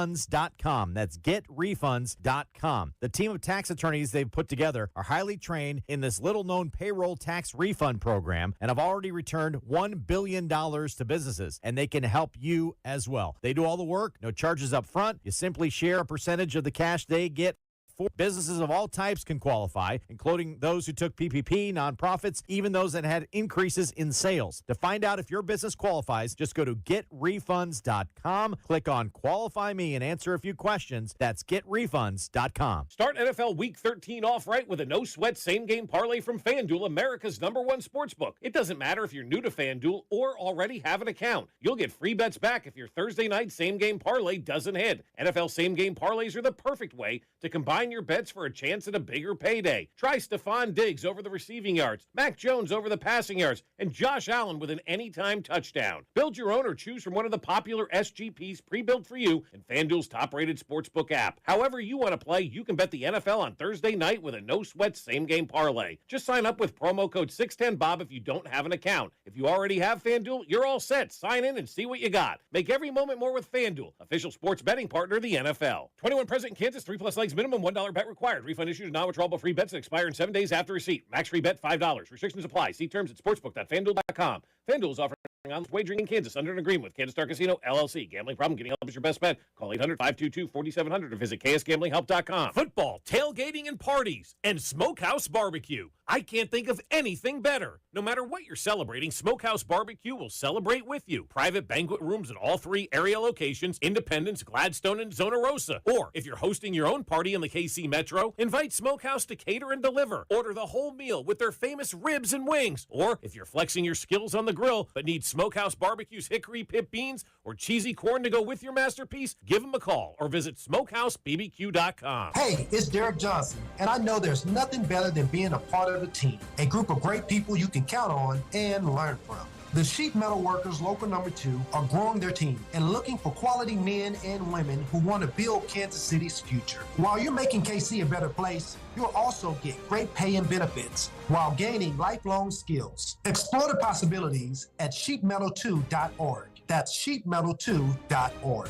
And take a step towards a fulfilling and rewarding way of life. I'm Bob Burke, founder and chairman of Burke America Parts Group, a family of brands that includes RepairClinic.com, an appliance and HVAC parts solution company that's grown into an international brand. Before AmericanEagle.com, we partially launched a new technology platform developed by another firm. American Eagle helped take our technology to a whole new level with digital marketing, software development, and business insights into our key markets, appliances, HVAC, and outdoor power equipment, and did so both on time and on budget. AmericanEagle.com has the resources, experience, and talent needed to produce solutions. Our new technology platform, developed by AmericanEagle.com, has produced tremendous results with higher traffic, conversion, engagement, and online revenue. If you have any home repairs you need to take care of, check us out at RepairClinic.com. If you need a world-class website or technology project, then I would highly recommend AmericanEagle.com. Call AmericanEagle.com at 773-NETWORK. That's AmericanEagle.com, 773-NETWORK. What's worse than calling your groin your junk? Treating it like junk. Respect your pubic region with Gillette Intimate. Gentle and easy pubic hair care from America's #1 trusted men's grooming brand. Gillette, the best a man can get. Buy now at Walmart. Now on Fox. The Stars and Stripes must come out strong in a huge World Cup group stage clash. And he just rifles his home. Christian Pulisic once again leads the U.S. Young Guns. Now that is magnificent. As they take the field for a crucial showdown against Iran. A moment of magic. USA, Iran. Watch now on Fox and the Fox Sports app. This hour of Chiefs coverage on 610 Sports Radio, brought to you by Topsy's. This holiday season, give a gift beyond compare. Topsy's popcorn is great for game time snacking, holiday parties, or is a perfect anytime treat. Visit Topsy'sPopcorn.com or one of our stores today. Topsy's Popcorn, it's the good stuff.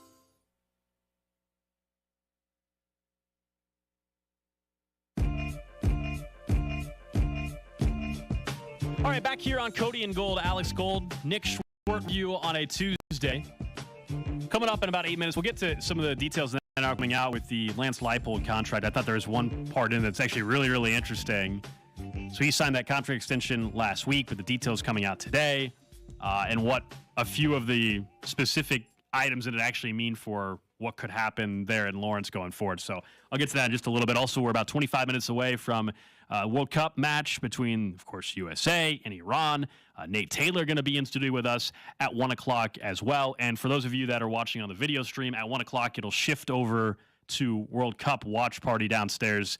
You'll see Rob, C-Dot, our boss Spec, and others be watching the World Cup match. So we'll be doing that. Did you get your bets in, Nick? You good? You locked in? No, I told you I'm done. I retired from betting on soccer. Oh. I bet on it one time and didn't understand that three-way betting. The two teams draw, yeah, you don't just get your money back. Yeah, that's in fact, you're supposed to bet on that. Yeah, there's 3 outcomes. Yeah, I didn't look that closely. There's 3 outcomes. When I made my first bet or when I doubled down on that first bet, subsequently lost both of them, and that was the moment I realized I shouldn't be betting on sports I don't understand. Yeah. I got a couple bets in. I'll probably bet live once I go down there after the show at 2, but I got a couple bets in. And now I'm excited. I mean, obviously, it's pretty simple. You got to win to advance. Maybe we'll hit on that in the 1 o'clock hour as well. But I wanted to get back into the Chiefs a little bit here because the Chiefs are in a spot that they haven't been all year. And it's an unusual thing because for the last 2 years, they've always been the Super Bowl favorites at the beginning of the season. That's been the case. They, a couple years ago, they were right there with the Bucs. They were pretty much tied. Then they were Super Bowl favorites pretty quickly. This year and all offseason, it's been the Buffalo Bills. Well, for the first time all year, the Chiefs are the actual Super Bowl favorites over at multiple sports books, including our official sports book of 610 Sports Radio, FanDuel. So the Chiefs are plus 430, Bills plus 450, the Eagles plus 650, the Niners are plus 650. Those are the 4 most likely, or at least I should say, 4 highest rated teams in odds markets right now. To win the Super Bowl. And it makes a lot of sense, right? I mean, the Bills being preseason favorites, nobody had any issue with that, I don't think, for the most part, considering their roster, their quarterback, what we thought the AFC West was going to be and how that could impact the number 1 seed and everything like that.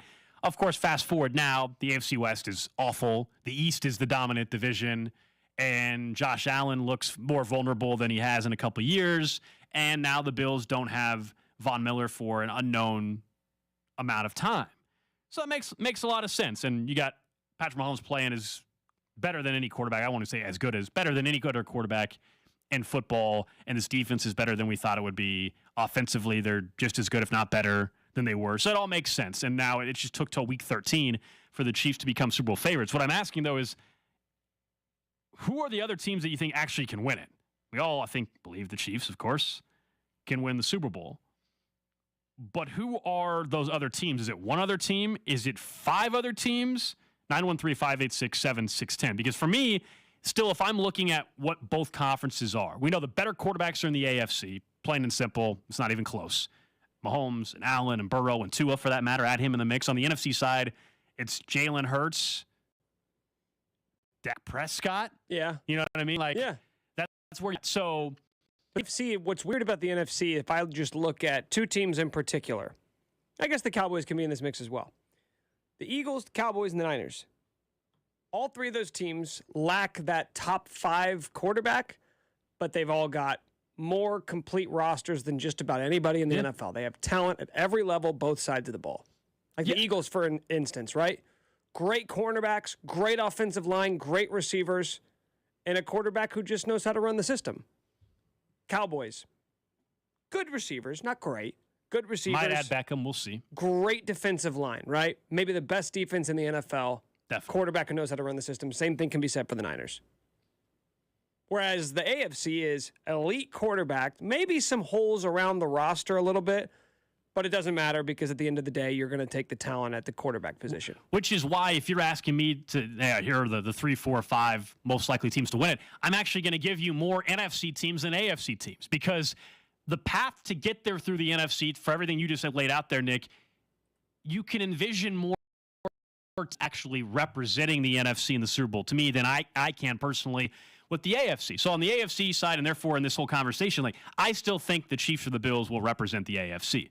Something we all probably would have said at the beginning of the season. I haven't changed. Look, I think the Dolphins are having a fantastic season. Tua deserves a ton of credit. Mike McDaniel deserves a ton of credit because Tua looks like the quarterback that everybody thought he could have been coming out of college. It makes Brian Flores look pretty bad, by the way, that Tua looks as good as he does. Obviously, they went out and added Tyreek Hill, and that whole offense is ridiculous. I worry about the Dolphins' defense. I think they're more like the 2018 Chiefs, which was an AFC title game appearance, but the defense really struggled throughout the postseason. That's kind of where I'm at on Miami. You know, Cincinnati's interesting. They're coming on strong, but are they going to win the division or are they going to have to be a road playoff team throughout the entire postseason? So my teams, if I'm picking right now, it's the Chiefs and the Bills. It's the Eagles, the Vikings, and the Cowboys is who I would select out of my 5 teams that I think could actually go and win it. Because the NFC, somebody's representing the NFC, and if they're in the Super Bowl, it's not unheard of to think that one of those teams could win. So the Bengals are interesting because they just did exactly that last year. They went on the road. Oh, they won their division. They had one home playoff game, right? Yeah, but they had to go to Kansas City right, but for the AFC Championship game to get to the Super Bowl. They got one home game. I'm saying if Cincinnati's a wild card and they got to play on the road for 3 straight games, that's different. All right, but what if it does? So does your opinion change if they end up winning the AFC North? A little bit, yeah, a little bit, and because it depends on. Then I know they're a top 4 seed. Do they have a chance to still be the 2 seed, the 3 seed?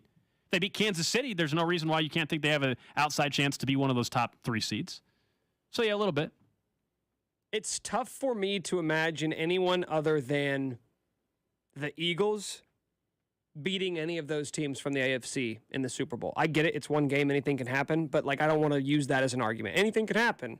Then I could have the Jets going to the Super Bowl. So if I'm just saying what can I imagine happening, it's tough for me to imagine Jimmy Garoppolo or Kirk Cousins or, honestly, Dak Prescott hoisting a Lombardi trophy. The Eagles might be the only team from the NFC I'm taking seriously. Yeah, so if you're asking me just to make a flat-out bet, which you can, by the way, of AFC or NFC Super Bowl champ, yeah, I would put my money on the AFC representative without even knowing who it is right now. Like I would right now if I had to make the bet, Nick, and you said AFC or NFC, yeah, I'm going to put money on whoever's representing the AFC. It could be the Chiefs, the Bills, the Dolphins, the Bengals, who knows, Ravens. I would take that as well. I just think the NFC is more wide open, I think, than you do. Maybe that's what it is. Like, and you're saying you only think the Eagles can win it, and that might be fair, and that might be true. I don't think it's this automatic thing the Eagles even get there. That's why I have to give you multiple teams on the NFC side. How about this? The Buccaneers, just for argument's sake, the Buccaneers have 3 games left against the NFC South. They played the Saints this weekend, and then they close their year versus the Panthers and at the Falcons. So as they currently sit at 5-6, they could finish with a losing record, still win that division, and go to the playoffs at like 8-9. You know where I'm going. I know. Could an 8-9 Buccaneers team go to the Tom Super Brady. Bowl? Never count him out, right? Honestly, right? I mean, as bad as they look, yeah, I don't like to sit here and say it'd be impossible. No, of course not. They just look terrible. I mean, would you fear them? Would you fear them if you were an NFC team? If I was the Giants and I got Daniel Jones and it's still like and that's her. Now I don't think the Bucs would go on this run throughout the playoffs to go to the Super Bowl. But in a wild card game, could I see the Bucs, a crappy 8-win Bucs team, hosting a wild card Giants team and beating the Giants? Hell yeah. Couldn't you? Hell yeah. And if you see that team matched up against you in the wild card round of the playoffs, you're not treating them like an 8-9 team. You're treating them like you would Tom Brady. Yeah. You're going to say, damn it. Well, our season's over. There's a real chance. Like, honest, like right now, what's the play? Who are the? Let me go through. Who are the quarterbacks in the NFC playoff picture right now? Like, name all of them. Well, Jalen Hurts, Jimmy Garoppolo. Okay. Dak Prescott.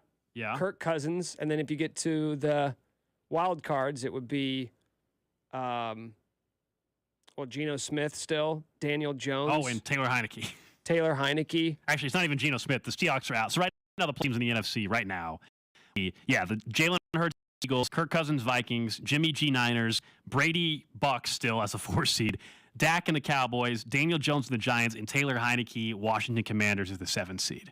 Like, that's why, to answer your question about Brady even, is like, yeah, that's why I could see them winning a playoff game. Like, the other quarterbacks, like Heineke, Jones, and Jimmy G are the quarterbacks. You don't take the Niners as seriously as I do. Everybody loves them. I know I'm on the minority on this. Aren't they the exact same team they were 3 years ago when they went to the Super Bowl? Maybe better. Maybe more weapons on offense. Perhaps. Nick Bosa's playing like an all-pro, like a top pass rusher. But there's in the no NFL guarantee. Again. Like, just like, aren't they better than were 3 years? Like, that was 3 years ago though. Like, that's completely different. I mean, it was 3 years ago, and now they're in a conference where all of the great quarterbacks. There's no Aaron Rodgers. There's no Tom Brady. At least we think like going to be playing a serious factor in that. There's no Drew Brees anymore. I guess all those guys are gone. I'm just not as infatuated with Kyle Shanahan as everybody else. That's all. Like, you would think he's the greatest coach in the league the way some people will talk about that guy. Wouldn't you say that he's I will also point out, what's the stat that they always put up in these games? He just keeps winning? If he's trailing in a fourth quarter, he can't win. Can't win. Well, that's probably a Jimmy G indictment more than anything else. Well, guess who's his quarterback? Well, they're still 7-4. You know the stat I'm talking about, though, right? Like, I think I took a screenshot of it. I don't know if I still have it on my phone. I know what you're talking about. Yeah, we talked about it on the show, and it's like, and you're right, because his style of play, they have to be up. It's odd that you trust the Vikings, but you don't trust the Niners. Yeah, because you and I differ on Jimmy G and Kirk Cousins. Kirk Cousins is a better quarterback than Jimmy Garoppolo. They win in the playoffs a lot, too, you know? Well, the Vikings haven't been in the playoffs. If that's what you're saying, you're correct. Well, you should start there. But they're going to be in the playoffs this year, Nick. You keep referencing things from 3 years ago. I'm talking about they were in the NFC season. Championship last year. This season, they beat the Packers and went to the NFC Championship 1 season ago. And what do you know? They're going to win their division and go to the playoffs again this year. Oh, let's not act like winning their division is his great accomplishment this year. Let's not act like. Okay, see, it doesn't matter what I come at you with. You're just going to try and say that it's not that impressive. Whether they went to the Super Bowl or went to the NFC Championship this year, they're winning again this year. They got the best defense in the NFL. Chris McCaffrey's not even healthy right now. No, they're a contender. They were a contender before Christian McCaffrey. They're a contender, but this idea, like you and others talking about the 49ers, like they're like right below the Eagles, man, and they're just this. And look, I do think they're right below the Eagles. And you and the public agree, because again, the Niners are plus 650. Like, they have the 4th best odds to win the Super Bowl. I'm just telling you, I would rather put money on the Cowboys at 9-1. Or the Vikings at 17-1 than a plus 6-1. The Chiefs were 6-1 or 8-1 to win Super Bowl before the season started. I'm sure as hell not putting the Niners at 6-1 as a bet to win the Super Bowl right now. So if you close your eyes, you can imagine Kirk Cousins hoisting the Lombardi Trophy as confetti falls. He's got to get into the playoff, or got to get in the Super Bowl. Well, yeah, that's the only way you get to hold the Lombardi. Yeah, but you're acting as if that you think if the 49ers are more likely, you just flat out think they're just more likely to win it if they got there than the Vikings. And I'm saying if the Vikings got there, they would have beat the 49ers. They would have beat the Philadelphia Eagles most likely. And then you would there just seems to be new players that are put up every single time we in general talk about the Vikings. But isn't that fair for all of the sample size that suggests that Kirk Cousins isn't a great quarterback? They beat the Bills, and there was well, that's not good enough. Then Thursday Night Football, it was a really good game. You can say, the Patriots suck. Their defense doesn't suck. They beat them. Well, that's the Patriots. They're it seems like with Kirk Cousins, there's narratives that have been established for a while, and sometimes it's fair, and they can change. And I feel like when it comes to him, nobody's willing to ever give any credit whatsoever. That's all. Random question. I just wanted to talk about Leipold's contract. It's not really a random question, but if you do you have a random question? Make it random. Do you think this is interesting? That can be our new catch-all whenever we don't have a random question. It's a random question brought to you by the Window Source of Kansas City. Do you think this is interesting? So the numbers have come out for Lance Leipold's contract extension at KU. Okay, it's a new deal, $5 million in the first year, $100,000 increases, gets a $750,000 signing bonus. His buyout, which is the most important thing here, goes up to $12.5 million each. Okay, normal stuff. His original contract, if you were wondering, was $16.5 million over a six-year deal, paid him about $2.2 million a year. What's interesting in the contract, it says if stadium renovations do not meaningfully begin, now I don't know what meaningfully, do they have to break ground? I don't know. Begin by December of next year, he can terminate the contract for $0. If the football complex, Anderson Family Football Complex renovations don't start by July, he can terminate the contract for $0. That's really interesting. That ensures you the damn stadium project's happening. There's no way they would have agreed, Nick, to put that in the contract for something that has to happen by next December if they were willing to risk the fact that he could just walk away for nothing. That's not all, Gold. What else is in there? Well, interesting? How about a clause that ensures that Lance Leipold will always be one of the top 6 high-paid coaches, one of the highest-paid coaches in the Big 12, or the fact that his buyout is not going to be all that high, meaning that KU doesn't have a ton of stability, even with the length of this contract. Now, it's $12.5 million before April of next year. Then it gets cut in half before April of 2024. But basically, by year 3 of this extension, you're talking about a $4 million buyout. So all I'm hearing is 2 years. I'm hearing 2 years, but I'm also seeing a lot of concessions made to make Lance Leipold happy and not a lot of things that ensure long-term stability for Kansas football. Look, he had all the leverage, right? He had all the leverage in the situation. There were job opportunities potentially at Nebraska or Wisconsin. He has brought KU football to somewhat of relevancy, right, considering where they had been. And that gives you an enormous amount of leverage in negotiations. And so he got what he wanted. he got the raise, and he got some opportunities. I think when we saw the deal come out 2029, right, that's what it takes it to, none of us actually think he's coaching here in 2029, right? No, I mean, he'd be how old by then? Well, it's not even the age thing. I just think because what you coach first don't stick around that long. Exactly. Yeah, unless you're the Sweeney, the Dabos, and the Sabins or whatever, right? So that's it. That's fine. The goal is, can you keep him here for 2 or 3 more years? And that's where you're at. Now, if you keep a head coach for 6 or 7 years, that's as long as you're having some level of success, that was a successful tenure. Yeah. So look, I'm not surprised by the way it's laid. I think it's interesting. The buyout decreasing is normal. We expected that. I just think the stadium stuff's kind of interesting, where it's hey, if you guys basically promising the stadium project's going to happen, if you don't get it started by December 2023, then I can just walk away and there's no buyout. Which, as a KU fan, I actually like in a weird way, because I feel like it does ensure that they are going to get the stadium thing done. Because we haven't heard or seen anything since that College game day, the day before they announced this plan. No renderings. Nothing. Nothing have come out since. So I actually like that clause is in there, because if they don't get their act together with it, then you're losing your head coach. Well, and that's good for Kansas as well. That's what I'm saying. I like that as a KU alum. I think that is a good thing. Because these things are in tandem, right? You're not getting a stadium unless the donors know that Lance Leipold's going to be there. Because if I'm a donor and you come asking me for $10 million, for $20 million, I'm going to say, well, do you have the head coach? Because I'm not giving you my money until I know that you have like this guy who has brought us to relevancy around. And if I'm Lance Leipold, I'm saying, well, do you guys have the money for this stadium? Or is this just an idea? Like you said, you have a $300 million stadium. You have $300 million? Because I'd like to see some of that too. So I do like that those two things are moving in lockstep. Sticking with college football, so just some news out of Manhattan. Adrian Martinez reports out he may be available this week for K-State, but Chris Klieman saying Will Howard will be the guy for the Big 12 title game against TCU, as he should be for K-State. Of course, you can hear the K-State game against TCU in the Big 12 title game Saturday right here on 610 Sports Radio, home for the Wildcats. We will talk later on in the week a little bit more about that particular matchup. And it's weird. It's a Big 12 title game, huge deal, right? But the result, it's not going to change as much as we would have thought. What I'm saying is, like, I think K-State's going to the Sugar Bowl no matter what.